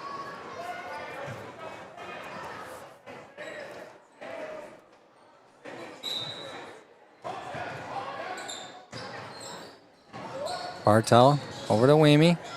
Weemy inside to Conker. Conker puts it up. Unable to get the roll. We're under the 35-second mark.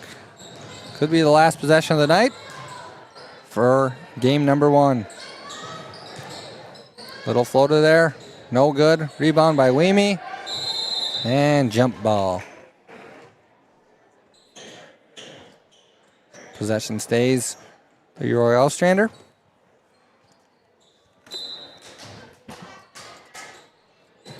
A little distraction play there. Lewison shot unable to fall. And once we get across half, might dribble out. Oh no, we're going for it. My quote as a broadcaster, last possession does not follow true.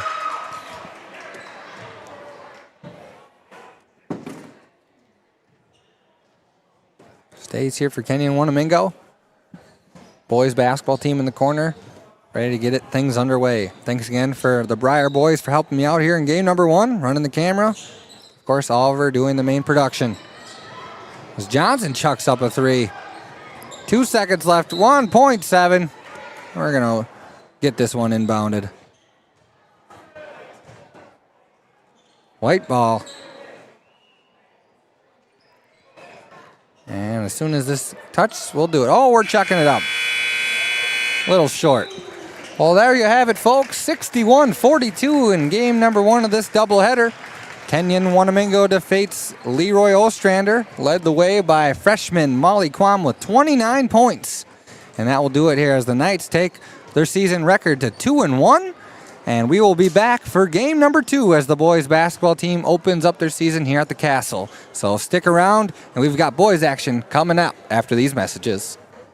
I'm Siri Quam, and you're watching The Can. When I think about quality, I think about Zumbro Valley Landscaping and their team that do the work. I just knew that at the end of the day, if I had issues or needed something done, if a planting needed to be replaced, that I could count on them coming back, and they're going to work to make sure that that project gets completed the way you want it done. Zumbro Valley Landscaping is a full-service design, build, and maintenance landscape company. We serve pretty much the entire southeast area of Minnesota. Most of our projects are residential, and we do a lot in-house.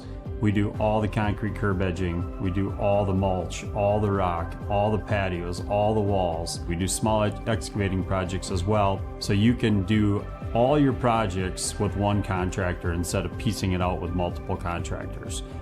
We've gotten into quite a bit of commercial property maintenance, whether that is more trimming around fences, gravel work for the parking lots. We do a lot of snow and ice management. So we can further those commercial landscape needs to larger customers as well.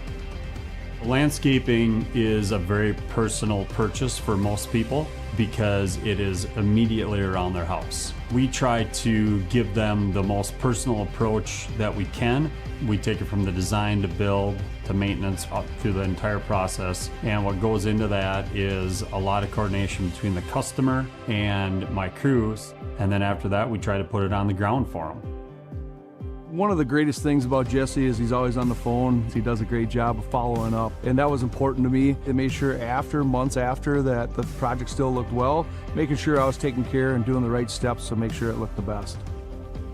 I love at the end of the job that if I can do a walk around with that customer and that customer is very satisfied and they're very happy with the project, that's what we're aiming for with every job. And if we can bring joy to them, that's why we're here, that's why we're doing this.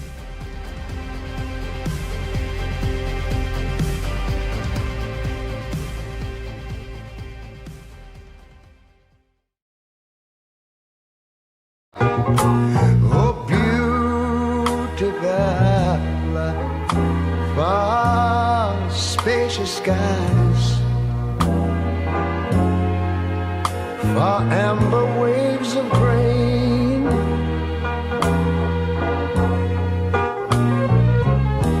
far purple mountain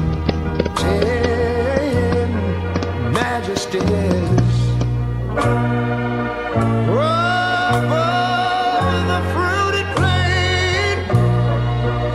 Now wait a minute, I'm talking about America, sweet America. You know, God done shed his grace on thee. He crowned thy good. Yes, he did. Heavy brotherhood from sea to shining sea. You know, I wish I had somebody to help me sing this.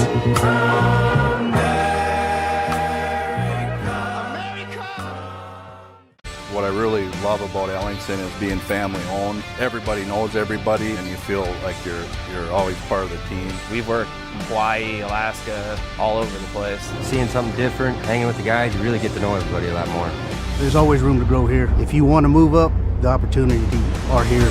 They do what they say what they do. They strive to be the best. They have a lot of passion. It was a good fit for me and my family, and I look forward to coming to work every day. The Kenyon Veterans Color Guard is a group of former military-served individuals.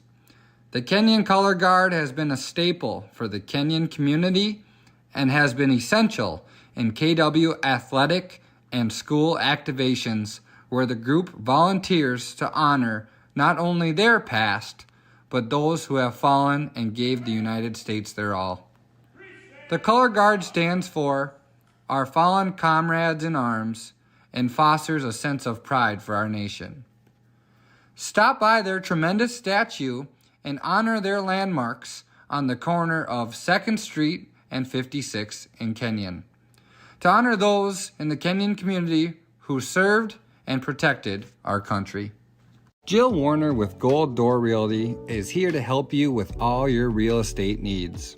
From buying to selling, Jill is here with lots of options to help you sell your property with cash offers, fix and lift options to help you get the most of your property.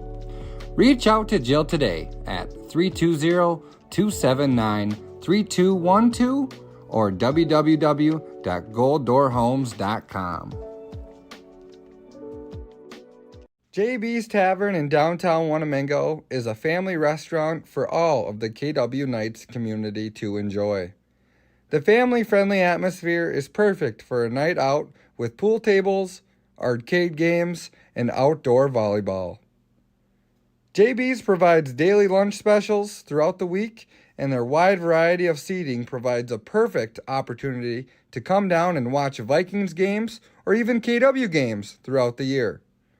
Swing on down to JB's at 112 Main Street or give them a call at 507-824-2100. I'm Barney Ness.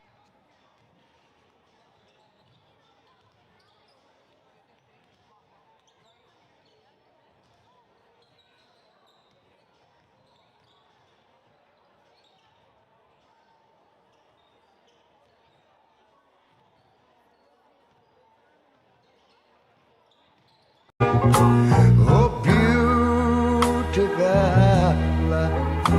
far spacious skies, far amber waves of grain,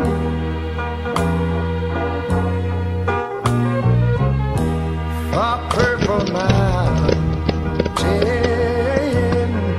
majesties.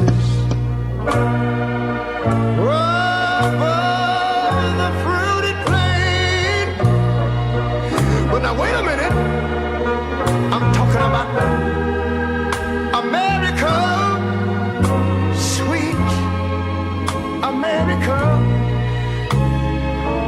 You know, God done shed his grace on thee. He crowned our good. Yes, he did. Heavy brotherhood from sea to shining sea. You know, I wish I had somebody to help me sing this.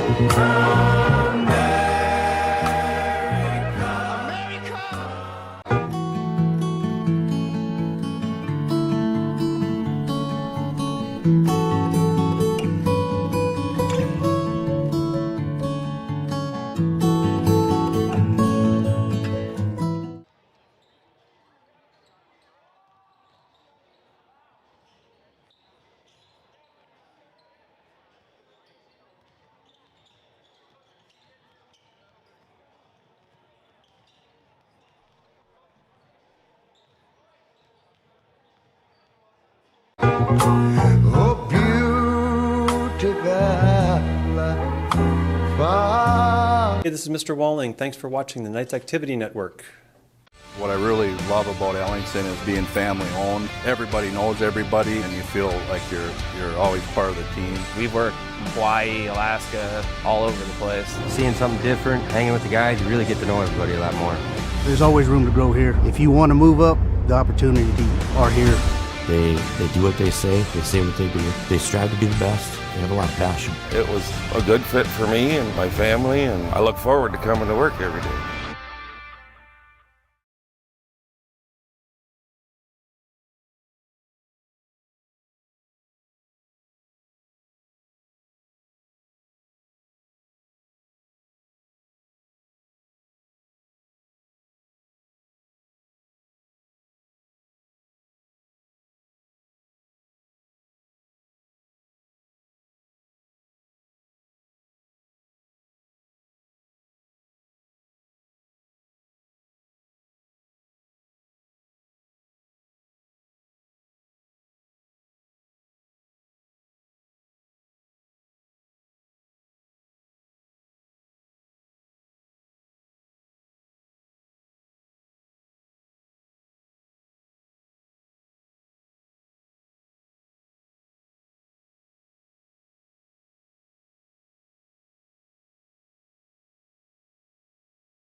All right, this is Jackman here. You guys are watching the Knights Activity Network. Go get it. The Kenyon Veterans Color Guard is a group of former military-served individuals.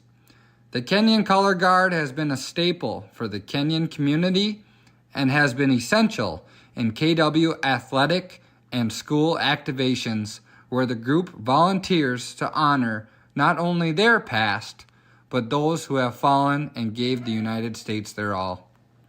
The Color Guard stands for Our Fallen Comrades in Arms and fosters a sense of pride for our nation.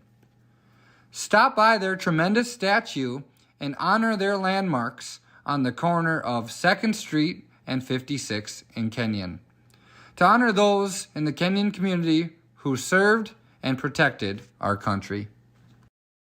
I'm Bill Miller, and this is RJ. You're watching the Knights on YouTube. Go Knights. Jill Warner with Gold Door Realty is here to help you with all your real estate needs. From buying to selling, Jill is here with lots of options to help you sell your property with cash offers, fix and lift options to help you get the most of your property. Reach out to Jill today at 320-279-3212 or www.golddoorhomes.com. I'm Robin Brimehurst, and you're watching the Knights Activity Network. JB's Tavern in downtown Wanamingo is a family restaurant for all of the KW Knights community to enjoy. The family-friendly atmosphere is perfect for a night out with pool tables, arcade games, and outdoor volleyball. JB's provides daily lunch specials throughout the week, and their wide variety of seating provides a perfect opportunity to come down and watch Vikings games or even KW games throughout the year.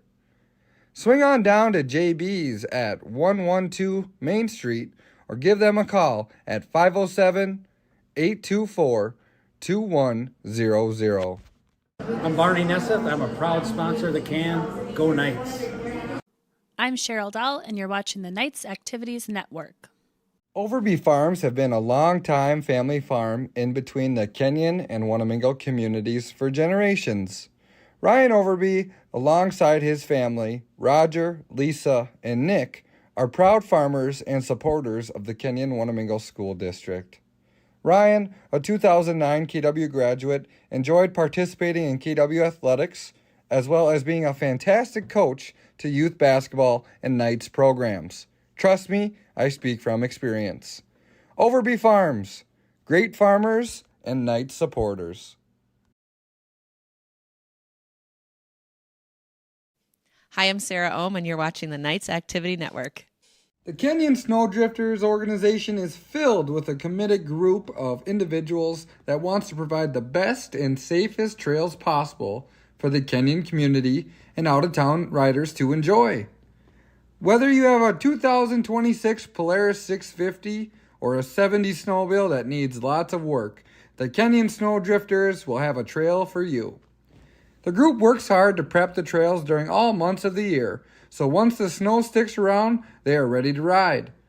When the winter is in full effect, their jobs are not nearly finished as they have to consistently pack and pave the trail. Thank you again, Kenyon Snowdrifters, for all that you do for the Kenyon community and for your hard work for snowmobilers to enjoy.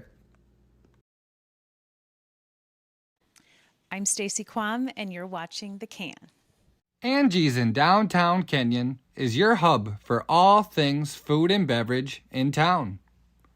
Open for breakfast, lunch, and dinner, Angie's provides homemade pizza, daily specials, authentic coffee, just like actual coffee shops, specialty drinks, and even ice cream treats.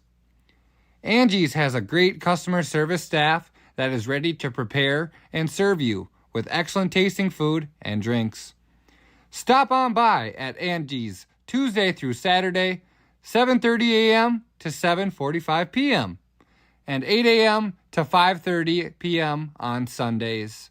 Located right here on 2nd Street in downtown Kenyon.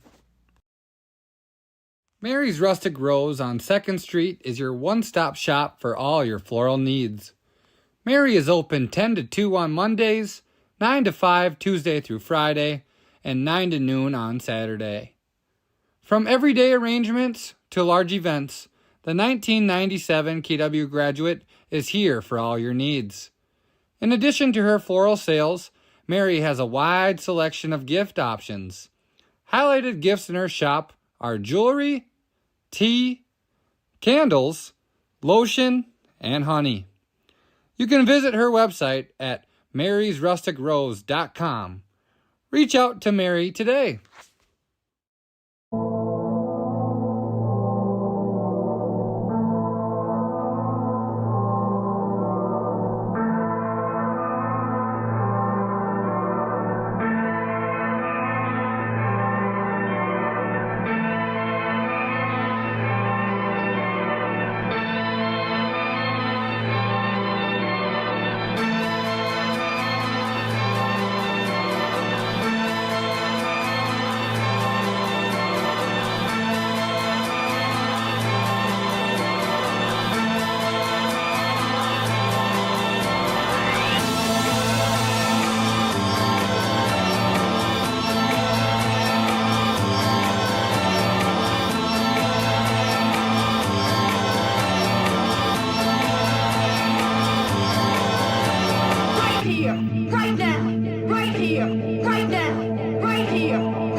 Delayed, and here's a chance again. And there it is, folks. 1,000 points. Jason Quam in 93. Hans Swigum in 99. Brent Lurkin in 01. Amperson and Quam in 2011. Gavin Rusin for the lead. Gets it! Woo, baby! And Steberg off the bench gets one to the corner, and he buries it. Hey, we're at 100. Under the hoop, the general. He's got it to go. He got bumped and the basket.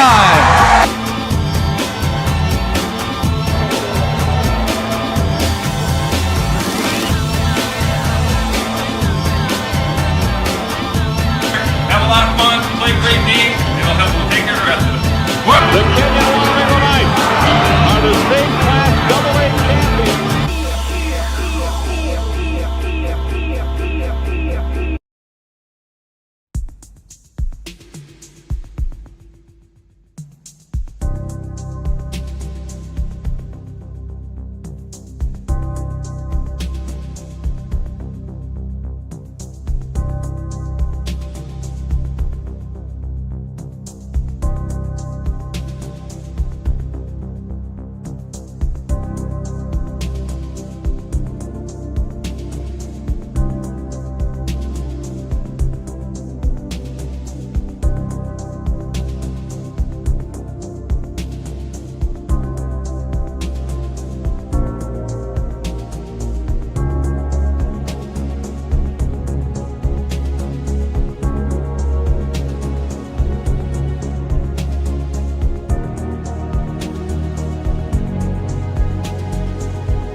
right, Night Nation. We're here for the doubleheader.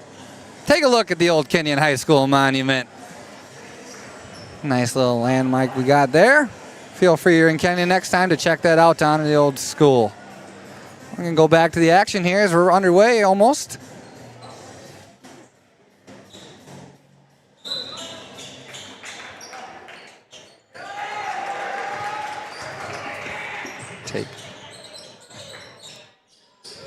All right, Knights win the tip. We're back. Landon Johnson, Oliver Bauer, and speaking of him, we're going to get it going this season with a three-pointer, rebounded by Johnson. Rest of the starters for Kenyon-Wanamingo, we've got Eli Hadeen, Seth Aldorfer, and Carson Sen. The starting five for Kenyon-Wanamingo.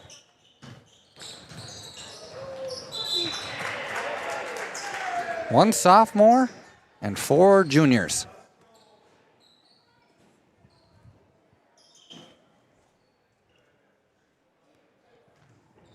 These two last year had an epic game against each other.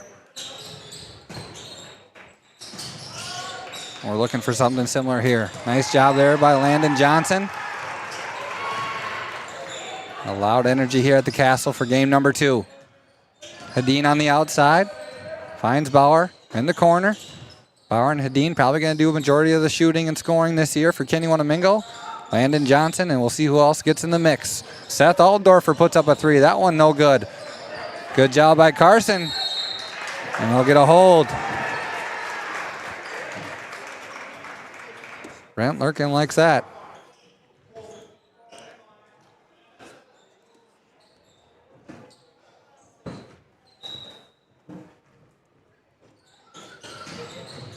First game of the year for Kenyon-Wanamingo, and there's Eli Hadeen.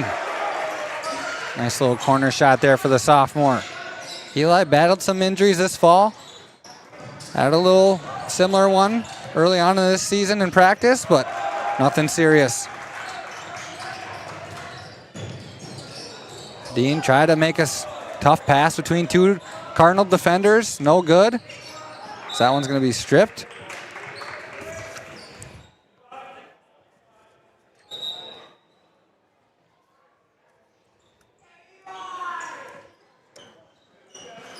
Talon Lewiston. His sister, I believe, probably a cousin or a relative down there, same last name. Led the scoring for game number 1 for the girls.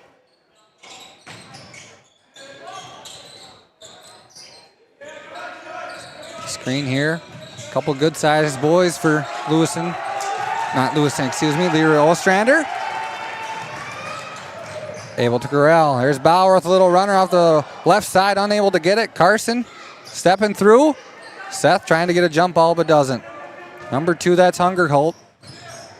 His brother won Mr. Football in the whole entire state last fall, playing at Mankato. Probably a pretty solid athlete himself.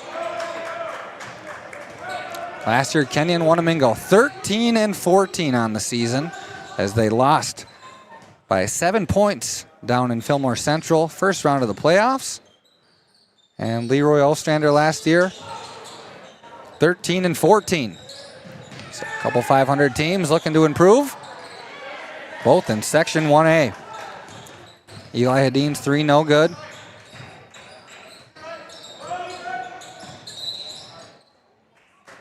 Gonna be a foul call.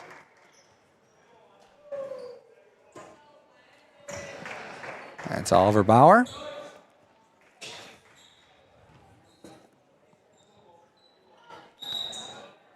Knights have 2 seniors this year. That's Andre Cortez and Derek Severson. And excuse me, looks like we might have somebody new coming out who I don't know, or a foreign exchange. That's Ricardo Bandera. There's Hungerholt getting going here.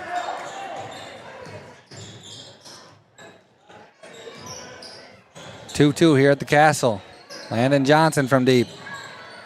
Knights 0 for 3 from 3. Hungerholt's pushing the tempo. Goes between his legs, chucks up a 3, and that one is pure. Nice job there. Reed Hungerholt.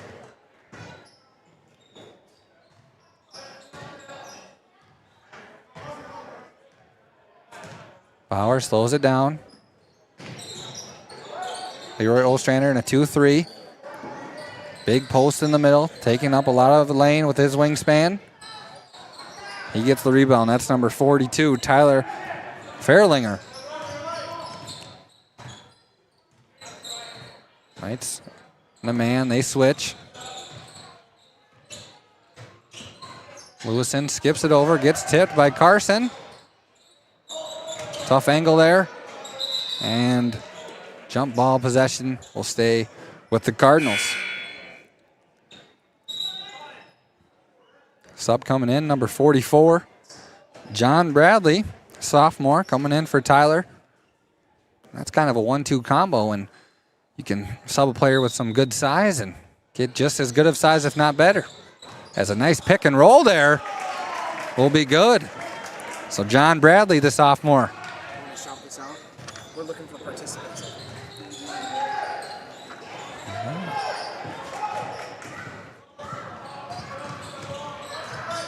Hungerholt now. Three-pointer in the face, but Bauer's going to pick up an early second foul. Assistant coach Brady Ampson looks at head coach Lurkin to see if he wants to pull Bauer out early.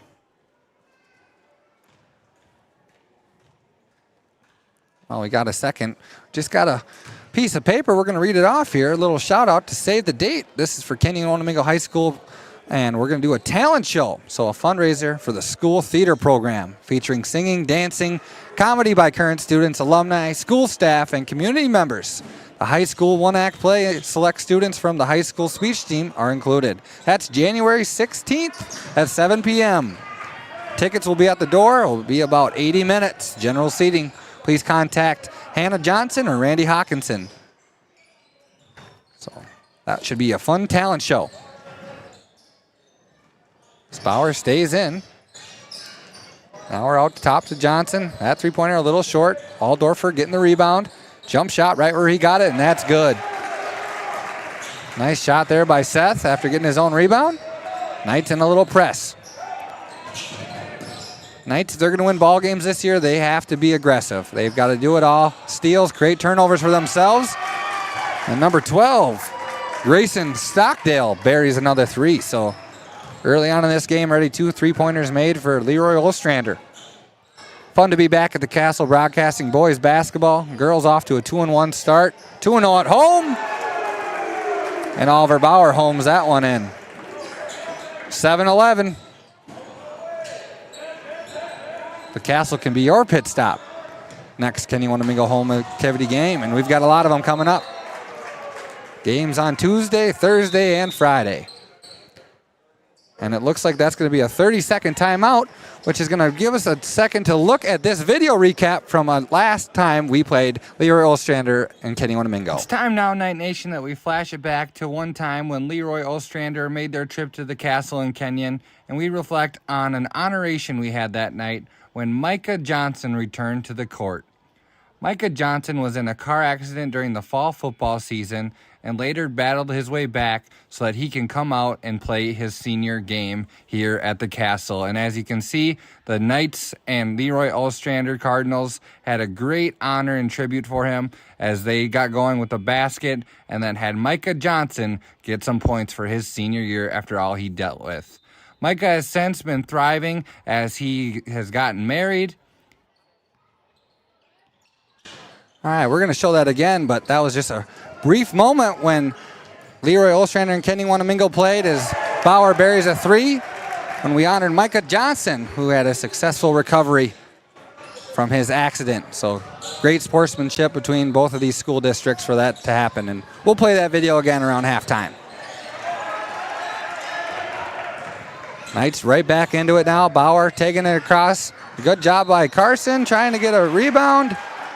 It's going to be called for a hold.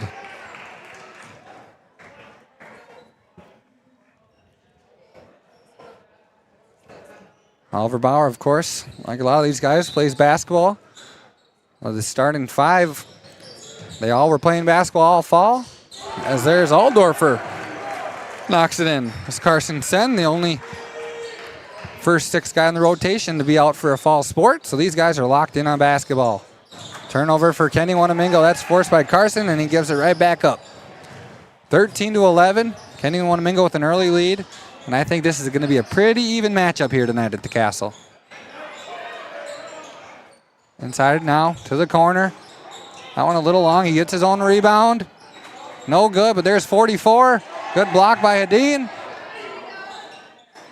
Bradley no good.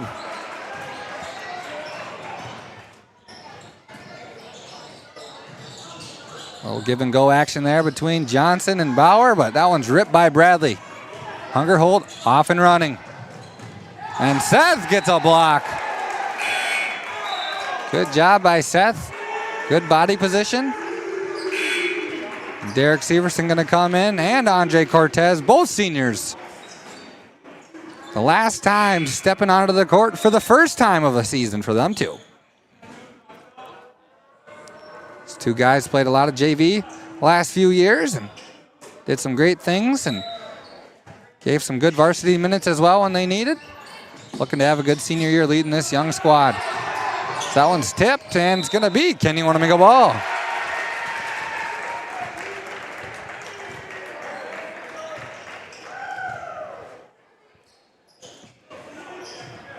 So now it looks like Leroy-Ostrander in a 1-3-1. Gives it to Andre. Top to Hadeen. Over to Andre. Lefty dominant. Eli Hadeen looks at it. Carson Sen wants a three. Gets blocked, but luckily for Kenyon-Wanamingo, it's going to stay here.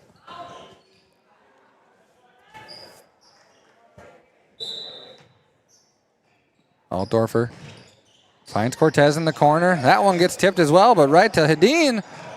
That one no good, but there's Seth. 15-11. Leroy-Ostrander not very deep. Only 8 guys on the roster tonight. And Hungerholt gets what he wants right there. We're going to have to step up, take a charge, force Hungerholt to get into some foul trouble because I think he's a pretty dominant player in that Southeast Conference. He's already up to 7 points. Excuse me, 8.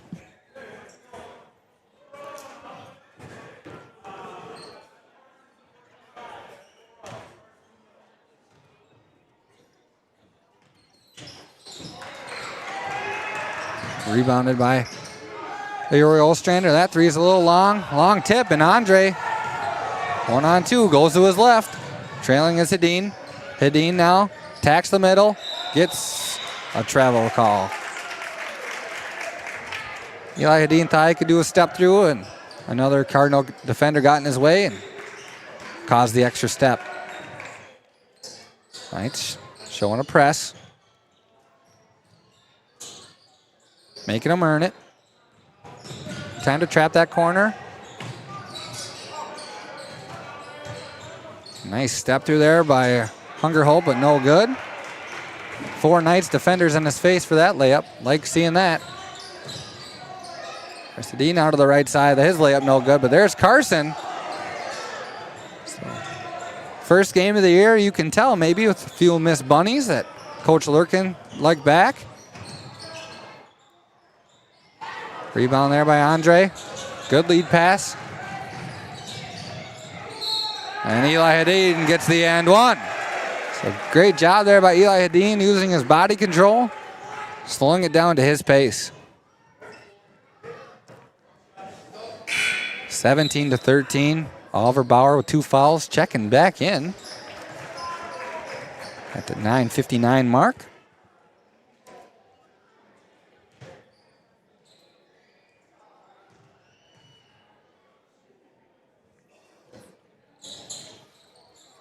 And that one rolls in.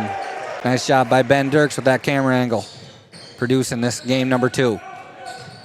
Skip pass there. Knights maybe want a double touch, but they don't get it. Ref right there. Great call. Good energy. You know, the Knights, they're gonna have a successful year. A lot of people are predicting, and you know they've got some tough conference opponents. Triton, they're gonna be good. JWP is gonna be really good. But there's gonna be a lot of games where Kenyon-Wanamingo's got an upper hand, I believe. So should be an exciting year of winter basketball. As Derek Severson tries to get to a player and turn over on our side of the court with no players over here. That's one Brady Amphitson and Coach Vizna are going to mark down.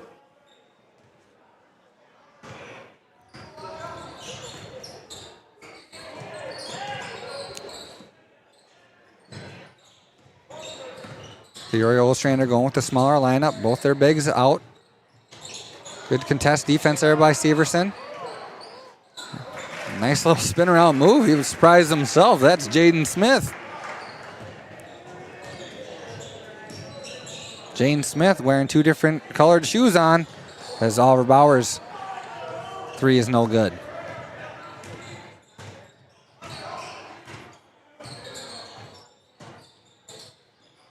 Jaden Smith right back through. Good block there by Derek. Lead pass. There's Bauer to Hadeen, and Hadeen is blocked by Hungerholt. Running now, there's Hungerholt. He puts one up strong a little bit off the back iron. Rebounded by Severson. Bauer on the right side of the court. Nobody's going to stop him. Keep going. That one no good. Up and down basketball we got here at the Castle. Risky pass works out for the Cardinals. Jaden Smith traveled first. Lucked out for Kenyon-Wanamingo as a wide open shooter in the corner was going to pull it.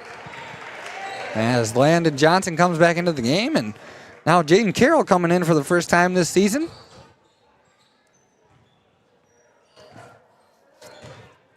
Yet another junior.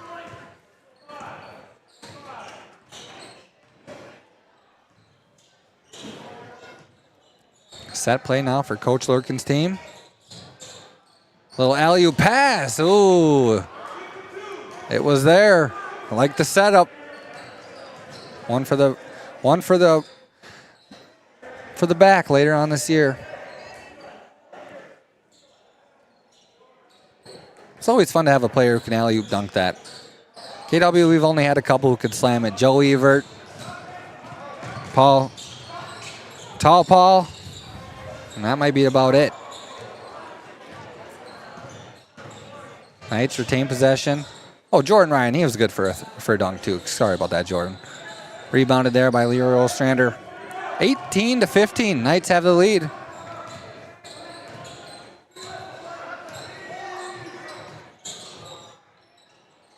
Jane Smith finding a good job finding those gaps in the middle. Smith now in the corner, and he buries a 3. Some sharpshooters for the Cardinals, and we're all tied up at 18. Carroll now gets it down low. Cortez with a 3 look. Unable to use the glass for that. Cardinals going to slow it down.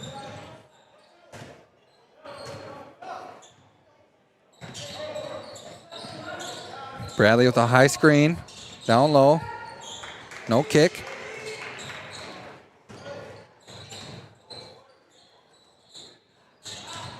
There's Bauer. Nice strip there by Bradley on Bauer. Bauer thought he lost Bradley, and all of a sudden poked it away.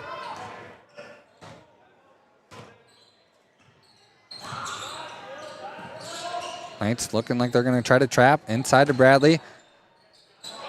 Bauer with 2 fouls, try to not have a third one there. And Leroy-Ostrander takes the lead. Seth Altdorf with the 3-pointer. Seth playing very well here, up to 10 points. One of those guys who's been waiting since the spring probably to compete against another school. As there's the answer, Jaden Smith. One of 3 seniors for the Cardinals. Like I said, a not deep squad. Right now, only 1 person sitting on their bench. 2 looking to sub in, but there's a senior, Andre Cortez. And we've got a back and forth ball game. This is going to be a fun night. Hungerholt finding that 3-point line. Why not? Nice job by Bauer. Good box out over Bradley. Altdorf to the top. Good flash by Bauer. Good cut there by Cortez. But Johnson buries a 3. And that will be a timeout. So that's going to give us a chance after that. Nice replay there by Ben Dirks. Going off script. We're going to take a second and look at our trivia question for tonight. In just a second. Just got to point out the right one. So go ahead. Let's display that one. Yeah, it might be dark on the back. That might have been my fault, but a little graphic. And we're going to shout out ChatGPT as they made this one for me. Who was the leading scorer in the first season, that's 1990 to 1991, of Kenyon-Wanamingo Knights basketball? So the first ever season in KW Knights basketball history. You got 4 options on the bottom. My font, yeah, I need some work on that, but we're going to have one option as Chad Hinderrocker, Todd Van Epps, Jason Quam, or Jeremy Fuchs.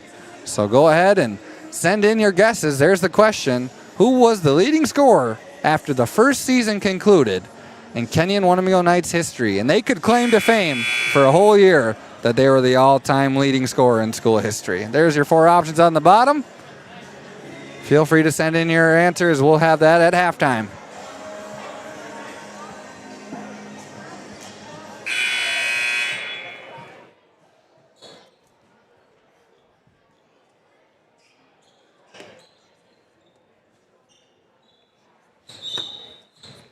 Nice job on that little replay. I like that producer, Ben Dirks. As there's Aldorfer. He's up to 12. Providing a spark here.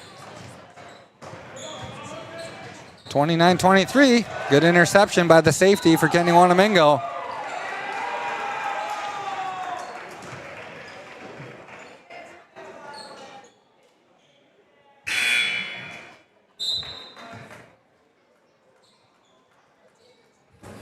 Bauer going to take it out.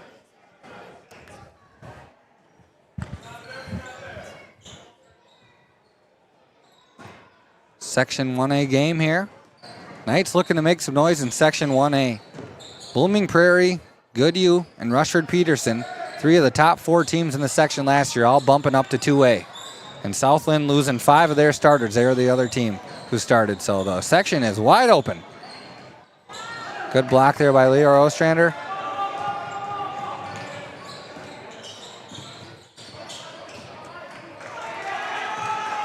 Nice steal there by Hedin. Finds Aldorfer, and that one's going to go off the foot. Give it right back.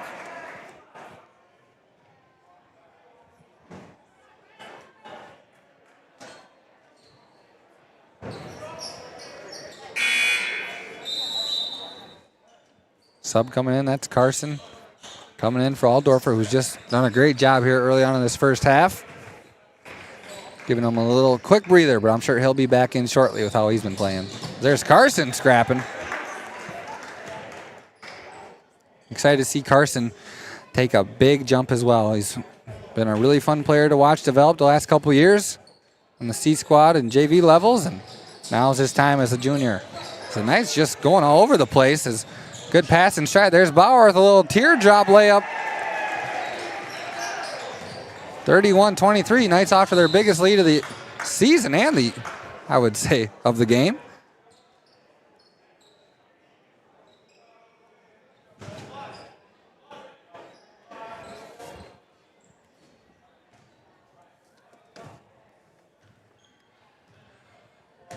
Pretty good crowd here for the doubleheader. Girls won the first game by 15 plus. Three-pointer no good. What I like so far is Kenyon-Wanamingo is really trying to push the tempo. Control the pace of the game. Eli Hedin from 3. That one's a little short.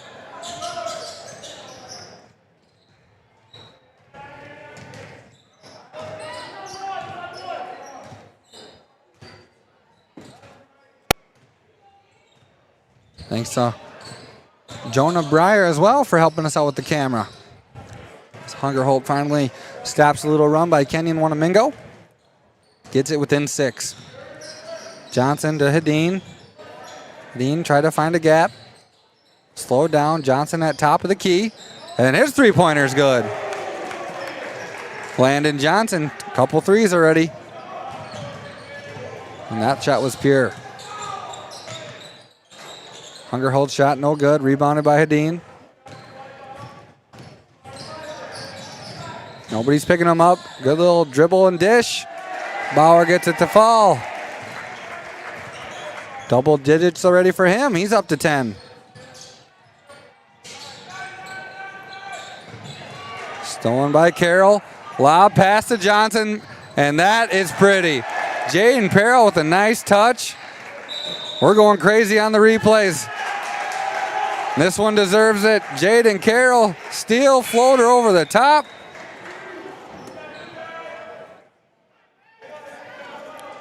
So a couple good plays with a stretch there with replays. Knights up to 13 now. As there's Bauer from deep. Knights on an absolute heater. 41 first half points. We still got 2 minutes and 30 seconds left. And Leroy-Ostrander might need a timeout. It's a good sub move there by Brady Ampenson. Although Oliver's been shooting well, you want to keep him in the game, and he's already got 2 fouls. So under 3 minutes left. I like that move. Altdorfer from the corner. No good, but the Knights get their own rebound. Nadine took a look at it, drove baseline, put his shoulder in for some contact. And that one's good.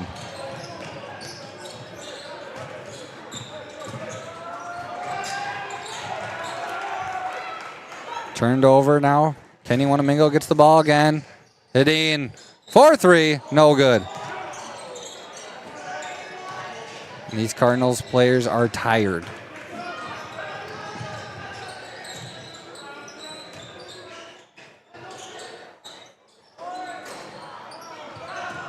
Wide open now is Johnson. Layup good. Knights, all of a sudden, about 4 minutes, are up 20 points. Neck and neck we were most of this first half. And it's been all Kenyon-Wanamingo until just there. Talon Lewison, the senior, gets his first point of the year. Leroy-Ostrander staying in that 1-3-1. Skip there, nice screen by Sen. And that three is buried. Landon Johnson.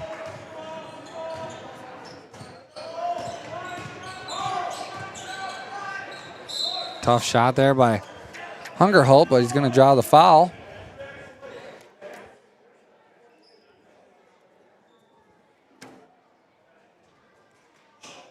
I want to say the girls' first half probably took, 35 to 40 minutes, and it feels like this one is close to 20 to 22 minute mark. Up and down basketball, entertaining, not a lot of fouls. Over 15 fouls in that first half for the girls, and so far Kenyon-Wanamingo with only 5, and Lewiston, I keep saying Lewiston when I see Lewison check in, but Leroy-Ostrander with 4.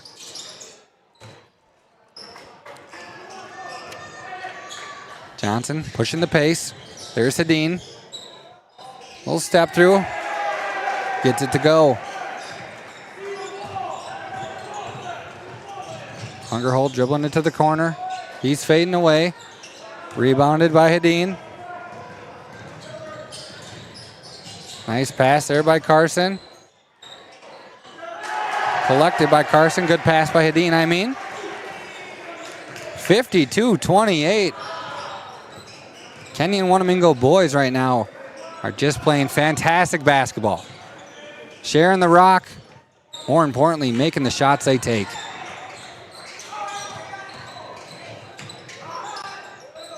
And for Lewis, block there. As the time was ticking, nobody, including both benches, were doing a countdown, so I wasn't even looking. And that's going to be a quick first half. Kenyon-Wanamingo with a 52-28 lead. We're going to show that trivia question one last time, that graphic, and we're going to reveal this in the second half. So think about this before we go to our break. Who was the leading scorer in the first season, 1990 and 1991, of Kenyon-Wanamingo Knights boys basketball? Here are 4 options: Chad Hinderrocker, Todd Van Epps, Jason Quam, or Jeremy Fuchs. So there you have it. We'll come back after these messages for our halftime show. Oh, beautiful. spacious skies, far amber waves of grain,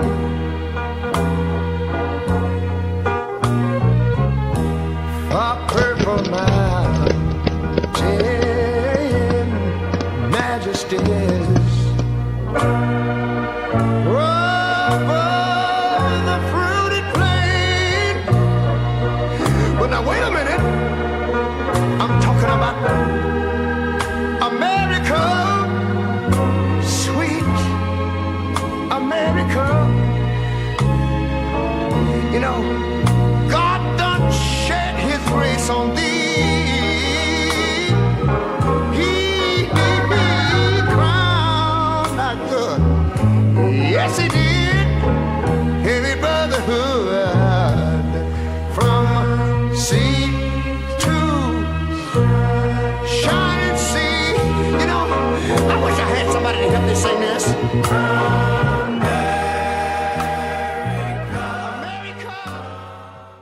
What I really love about Ellington is being family owned. Everybody knows everybody and you feel like you're always part of the team. We've worked Hawaii, Alaska, all over the place. Seeing something different, hanging with the guys, you really get to know everybody a lot more. There's always room to grow here. If you want to move up, the opportunity are here. They do what they say what they do. They strive to be the best. They have a lot of passion. It was a good fit for me and my family, and I look forward to coming to work every day. The Kenyon Veterans Color Guard is a group of former military served individuals. The Kenyon Color Guard has been a staple for the Kenyon community and has been essential in KW athletic and school activations where the group volunteers to honor not only their past, but those who have fallen and gave the United States their all.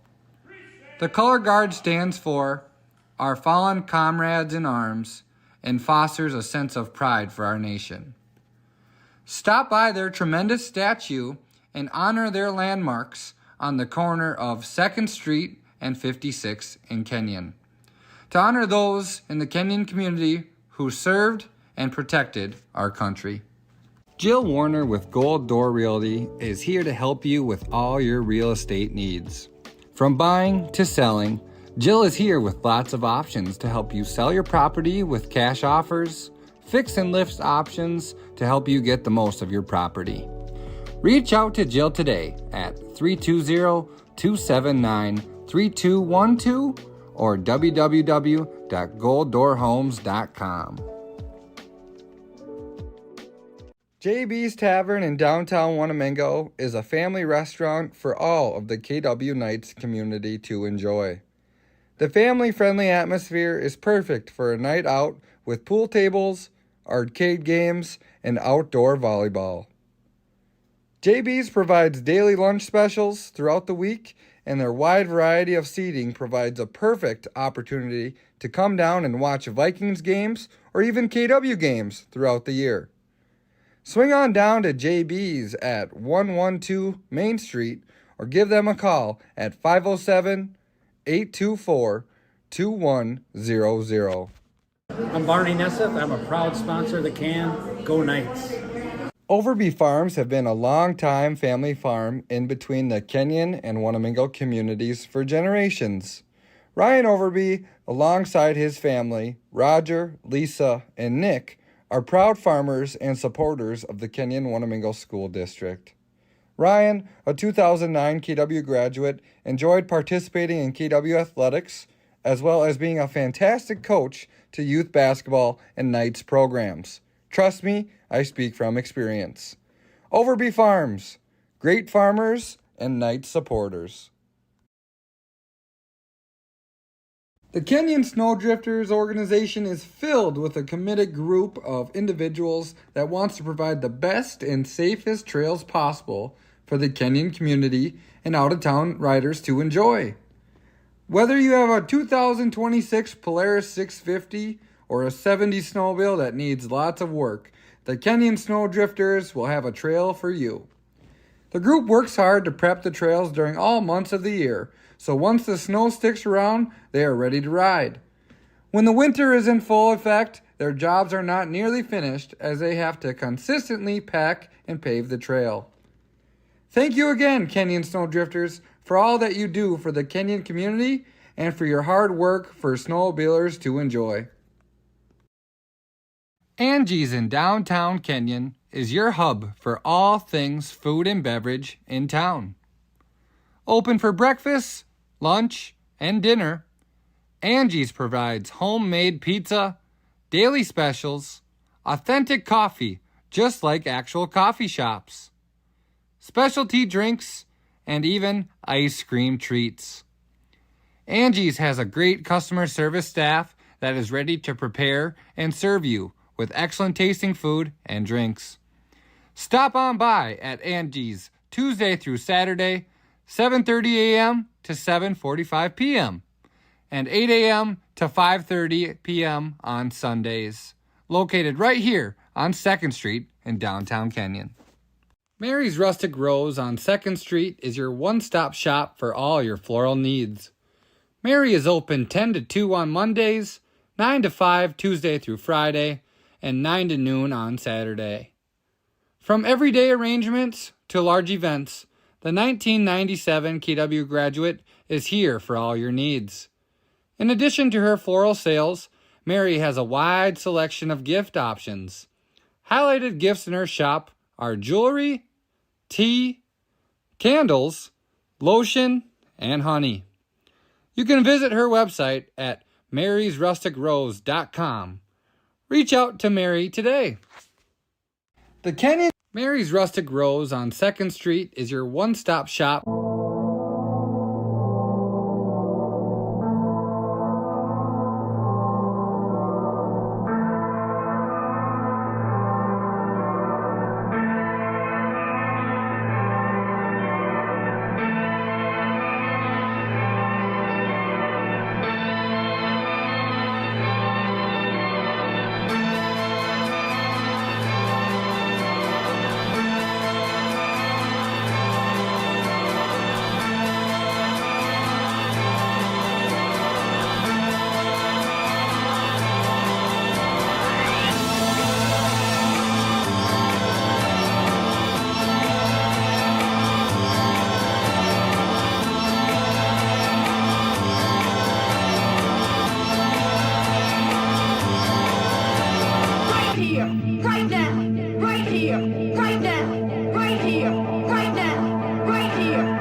Delayed, and here's a chance again. And there it is, folks. 1,000 points. Jason Quam in 93. Hans Swigum in 99. Brent Lurkin in 01. Amperson and Quam in 2011. Gavin Newsom for the lead. Gets it! Woo, baby! And Steberg off the bench gets one to the corner, and he buries it. Hey, we're at 100. Under the hoop, the general. He's got it to go. He got bumped and a basket.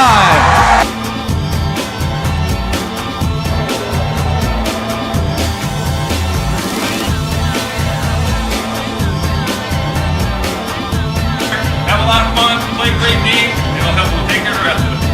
The Kenyon-Wanamingo Knights. All right, Knights, this was the trivia question tonight. Who was the leading scorer in the first year? And nobody guessed it correctly. Let's see the answer. That's Jeremy Fuchs. He led the way with 269 points that season. and technically was Kenyon-Wanamingo's all-time leading scorer in year number 1 and for history. So he's in Northfield area playing softball and farming. So congratulations, and we'll try to get a correct trivia answer right away as there's an alley-oop pass to start off number 2. Second half. Nice job by Kenyon-Wanamingo and Hadeen. That's 4 easy ones. Not the start you want if you're Leroy-Ostrander. 56-28. Good replay there. That was worth the replay. Eli Hadeen added another layup there, but we wanted to see that alley-oop again while we could. Skip pass now. There's Hadeen again. All alone, but he dishes it out to Bauer, and that's good basketball. If you're in attendance right now and you're at Kenyon-Wanamingo High School, you look up at the scoreboard, you see 4 players in double digits, 15, 13, 12, and 13. That's as even as it gets for your starters. As Altdorfer unable to get that one to go. Bauer technically leading the way with 15.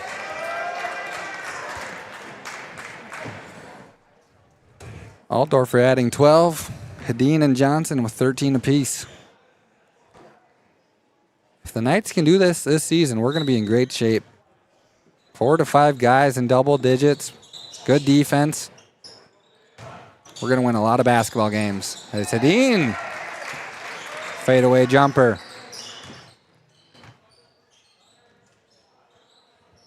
(60-28) now. And this was a neck-and-neck ball game with about 5 minutes left in the second half. So a huge run for Kenyon-Wanamingo. Good rebound there by Leroy-Ostrander, unable to get it to fall, and that's the type of last 15 minutes of play it's been. As Johnson steps into it. Good effort though by Hadeen. And then 2-on-1 if they want it. Slow it down maybe.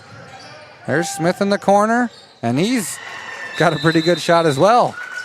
That's an early timeout, and I like that call. Down 29 with almost 16 minutes left. We're going to go to commercial. The Kenyon Veterans Color Guard is a group of former military-served individuals. The Kenyon Color Guard has been a staple for the Kenyon community and has been essential in KW athletic and school activations where the group volunteers to honor not only their past, but those who have fallen and gave the United States their all. The Color Guard stands for Our Fallen Comrades in Arms and fosters a sense of pride for our nation. Stop by their tremendous statue and honor their landmarks on the corner of 2nd Street and 56 in Kenyon, to honor those in the Kenyon community who served and protected our country.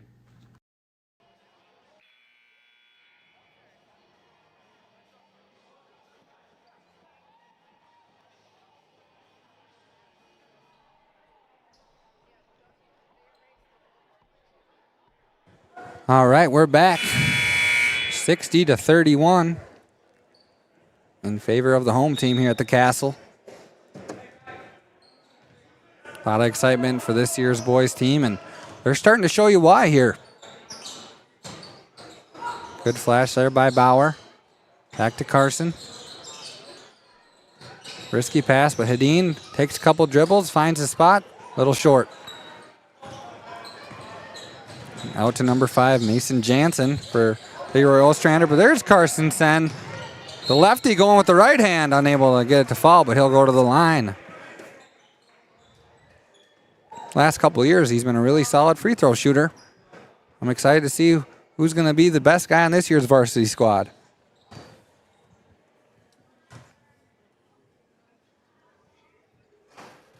Gets that one to drop. Thank you again to Ben Dirks and Jonah Breyer for helping us out here on the can. Dirks, the senior, of course, operating the production with the camera. And not sure what grade Jonah's in, but it can't be. What grade are you in, Jonah? What grade are you in? 7th. I like that. And I like that steal and bucket there by Hedin. Carson trying to get in on the action.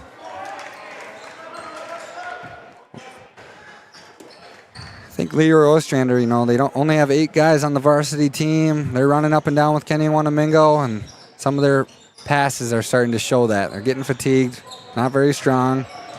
Good little dribble move there. Hungerholt weaving through a few nice defenders. Nice little up and under, but unable to convert.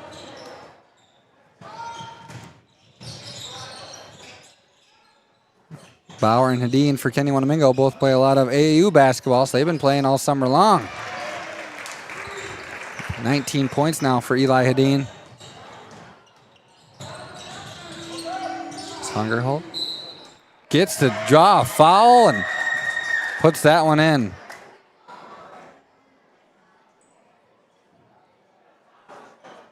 Hungerholt up to 13 points for the Cardinals as the seniors are checking in. Derek and Andre. Want to thank Brian Flum, Andrew Amphington, and Dylan Craig for running the table tonight.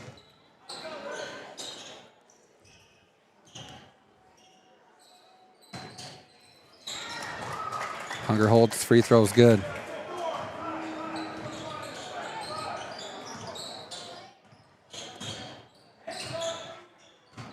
Knights calling for 5. Alley-oop, and that's sweet. Let's see a replay of that. Nice little setup. We'll inform the fans of what happens on the last possession. Great screen there by Carson, and that's pretty. Good setup there by Kenyon-Wanamingo. We're on defense still. Good contest.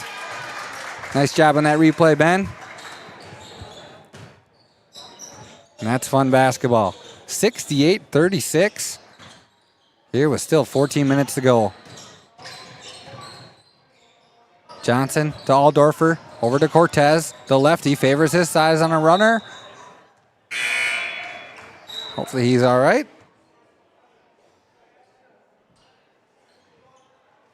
Hopefully just trying to get the shoe back on. That's the worst when you're walking and then the, what do you call that? The back support or the tongue, or not the tongue. I'm not sure what it's called, but that's the worst when you're walking and that thing's annoying you. He looks like he's good to go. Johnson gets that one to fall. We're up to 70.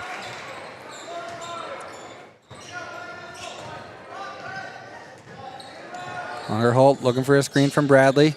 Over to Smith. Smith now to the corner. That's number 12. Stockdale, the sophomore.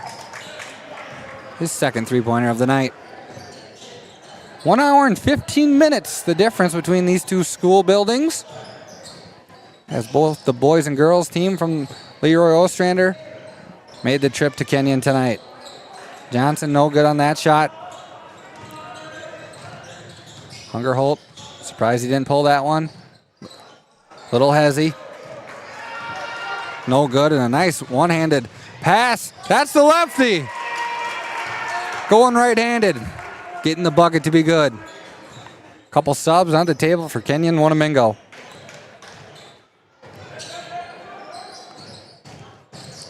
And this is a great time for Kenyon-Wanamingo. After hopefully we get this bucket. That's a good play, though, for Leroy-Ostrander.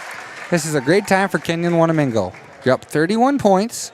You keep the throttle down now for a few more minutes. Then you slowly start to see, you've been practicing, you've been scrimmaging, but now these are legit games that matter on your section and conference record. And who on this bench is ready to step up? What sophomores, maybe a couple juniors, are ready to make an impact if their number is called?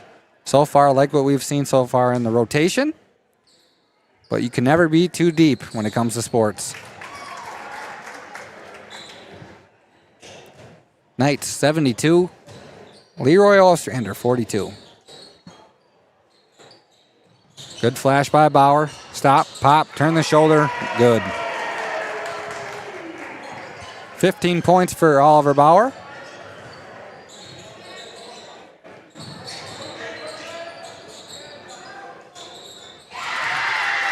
Stockdale. Couple threes now on similar possessions. Knight's going to have to get a hand up on him. Johnson to the corner to Severson. Carroll tried to get it in the middle, got poked from behind. Smith, little head fake, but blocked by Johnson.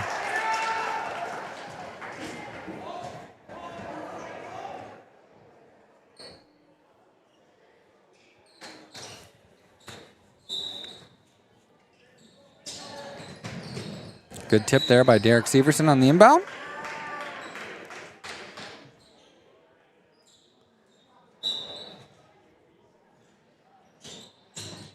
Feel free, if anyone on the can, tonight was a prime example. You've got 2 headsets. If you want to make your broadcasting debut, come on up.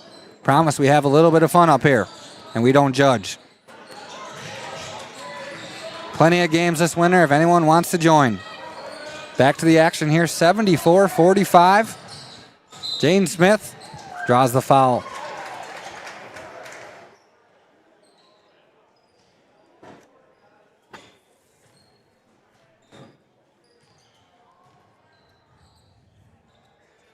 Kind of a two-tone blue shoe look here.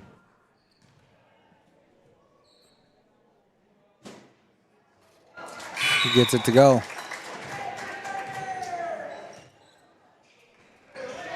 Eli Hedin checking in, and Padraig Visna, the junior, getting his first minutes of the season.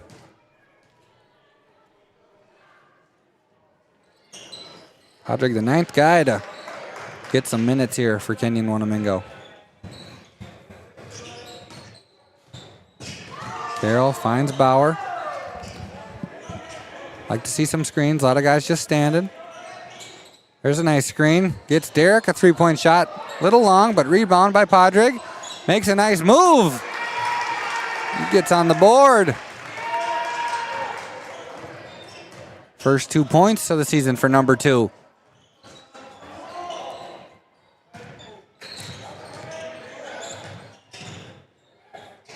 Good block there by Padraig. Over to Hedin now. Hedin wanted a little alley-oop. Touch pass by Carroll. Let's see that again if we got it.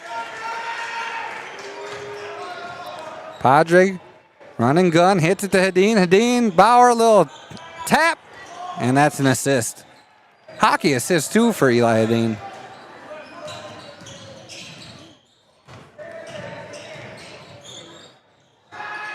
Over to the corner, Stockdale. Making some noise. 4 3-pointers tonight. I think after this game, that's going to be on the game plan. Set up some screens for him where he can set his feet and let it fly. Good curl there. Derek Severson. 3 in and out. Rebounded by Bradley. You know, Leroy-Ostrander, I think they're just having a little bit of an off night. You know, they got good size. They got some good shooters. They got a good player maker in Hungerholt. There's Severson with the layup. No good. Hedin gets it though, and there's a foul.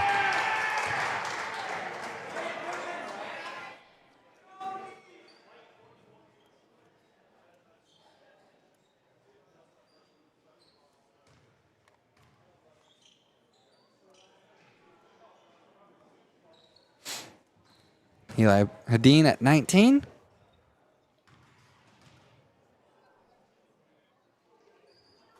Makes it 20.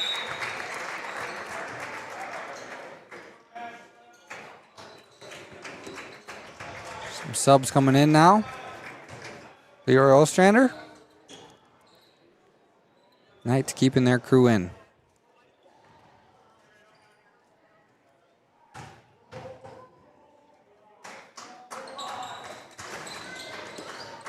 Hedin doesn't get that one to fall.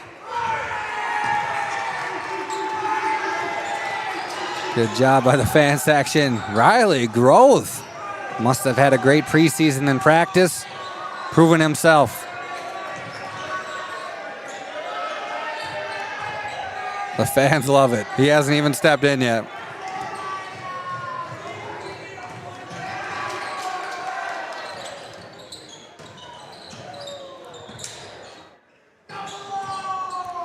Bauer now over to Severson.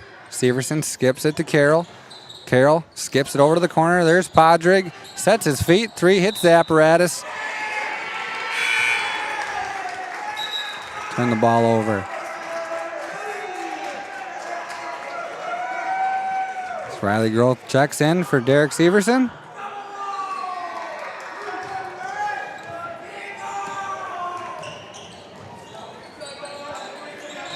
Tough assignment right away as Groth gets his first varsity minutes and 6 seconds later picks up a foul. Guy's a lot bigger than him though. He's going to have to work hard. No, don't make an excuse though. Work hard, get in front. And there's Bauer taking a switch. That makes more sense, probably. That's a good learning moment for these players if this is a late game situation and finding those matchups. I know it's just game number 1, but never too early to know the game within the game. Skip now up top. Over to Stockdale. Hedin on him now. He's been lighting it up from 3. Has Stockdale. It's number 10. Dries unable to get that to fall. Podrig, nice little dish down low. Little reverse layup by number 4, and he's up to 19.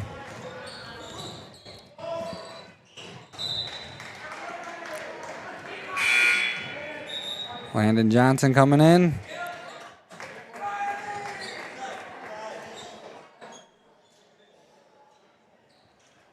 And same now for Seth Altendorfer. All 4 starters in, except for Carson.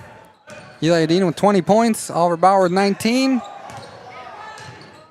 Seth Altendorfer with 14 and Landon Johnson with 15. There's Groth from the corner. Does he have it? Just a little bit off the side. Hedin setting something up. Bauer in the corner. Good cut through as Johnson. Finding his way back to the corner. Great ball movement here for the Knights. And that jump shot, a little long.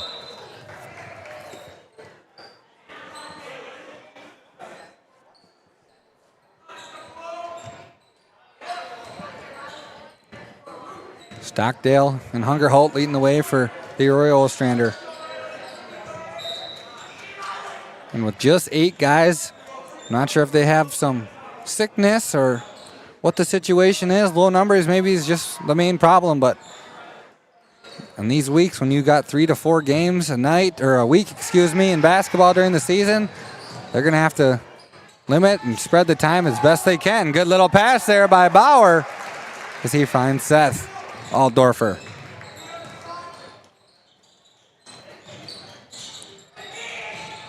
Number 5, no good. 2 Knights trying to rebound that one.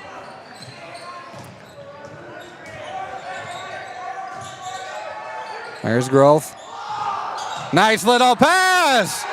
Oh, unable to connect. Riley Groth setting something up there. There's Johnson from 3.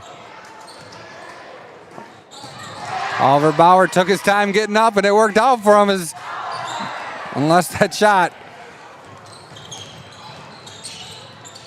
A lot of scrambling going on. Stockdale, heat up. No good. And it's going to be, hopefully, an offensive foul. Number 1 for Leroy-Ostrander.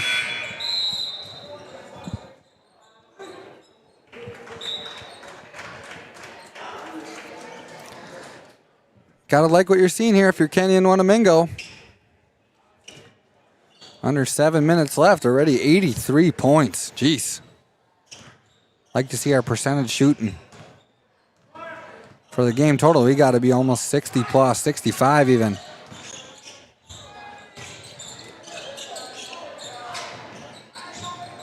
Hedin down low. Groth back to Hedin. That 3-pointer no good. Little bit of an early jump by Johnson.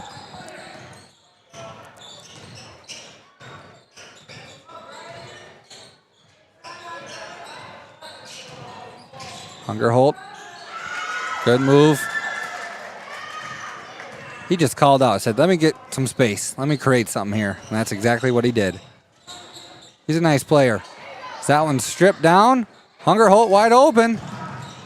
Layup's good. They've got 3 guys in double digits, so they're going to win some games this year for sure.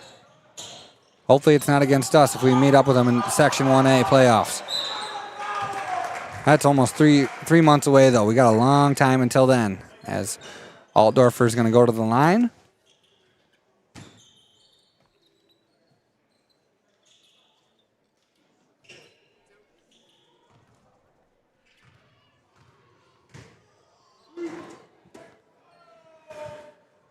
Carson Sen checking in, and Derek Severson coming in for Oliver Bauer, who's going to finish tonight with 19 points. I'm assuming he's done for the night, but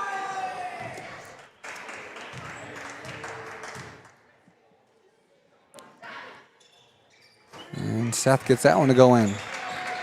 18 for him.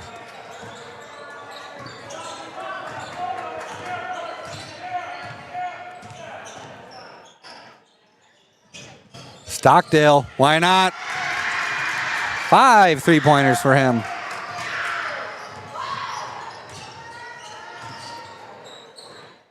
Johnson over to Hedin, taking his time between the legs. Altdorfer, short corner now to Carstensen. In between two guys. Turnover.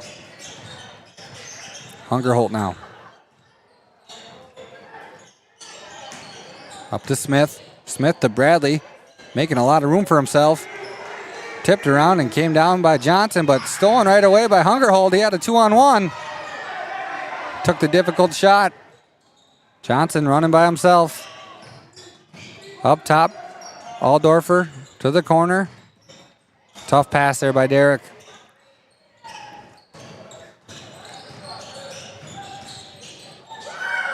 Well, behind the back move there. Worked out, though, for Leroy-Ostrander. Air ball goes right into the hands of number 1, Talon Lewison.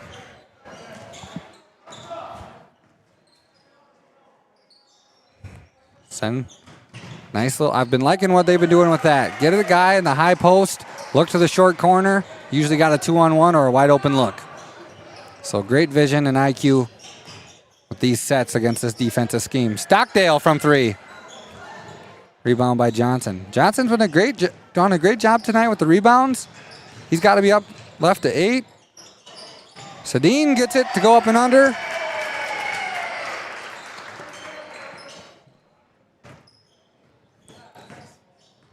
Knights up 31 points. 3:45 left. Tipped by Seth. He's off to the races. Seth gets 2 to fall. 91-58.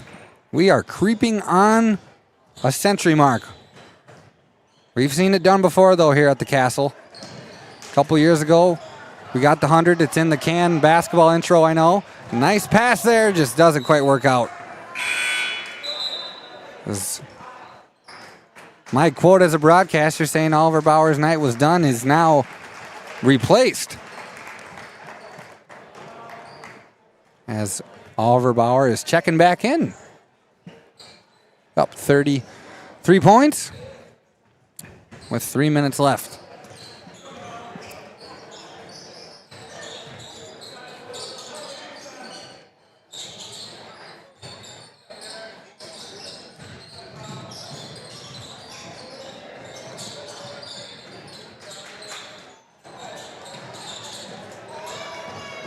Bauer now taking control.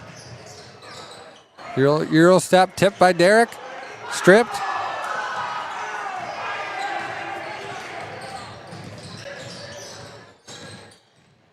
Jane Smith wants the call, doesn't get it, but cleaned up by number 42, Tyler Fairlinger. 60-91. Gonna use a timeout for Coach Lurkin just for subs. Patrick Business coming in. Jane Carroll's coming in. And it looks like Isaac Mills, the freshman, getting his first varsity career minutes here. Isaac played a lot of C-Squad and JV last year and looking for a big freshman year.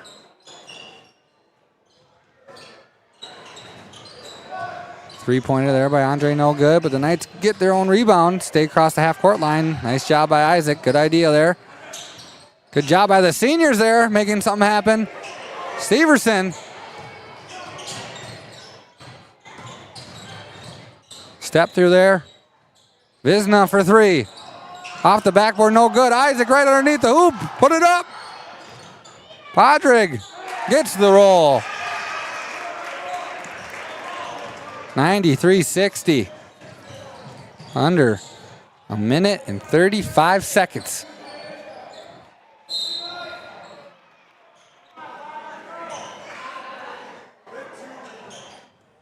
Podrig picking up a foul. Well, if you're Coach Lurkin, you got to like what you've seen tonight. Got multiple guys who can score. Your leaders who you expected to do well did exactly that. And you got some great production from your bench. It's about all you can ask for in night number one when you don't know what to expect. You can think this, you can believe this is going to happen, but you don't really know until you strap it up. As, why not? Stockdale hits number 6. Steverson, his three-pointer no good. Isaac Hadeen, another nice rebound, but gets it to go away, and it's exactly what Lurkin's telling him. 30-point game here. 1 minute and 7 seconds left, and people starting to grab their coats.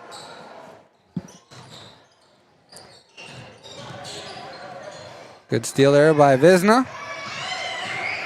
Carroll now. Over to Isaac Mills. Back to Podrig. Floats it. Unable to hit.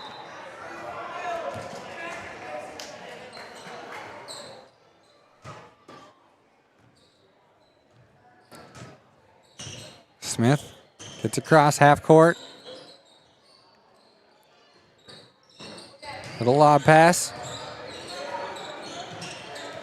To the high post, now to Smith. Back in. Fairlinger and Smith working it. And we're going to get a foul call here. Fouled on Carroll.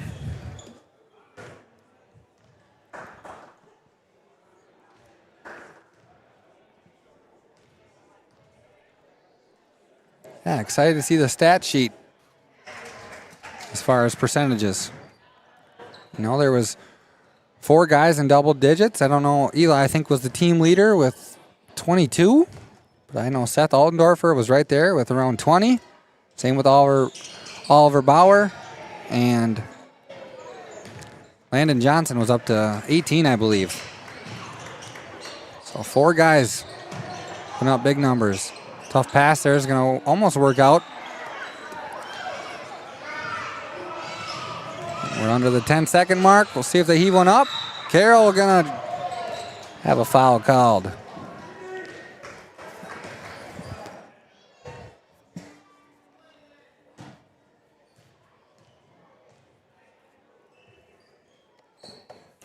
We appreciate everybody for watching the can, participating in the trivia. Got a busy week ahead. Games tomorrow for the girls basketball team. Thursday, I believe it's boys, and Friday we're back here for girls.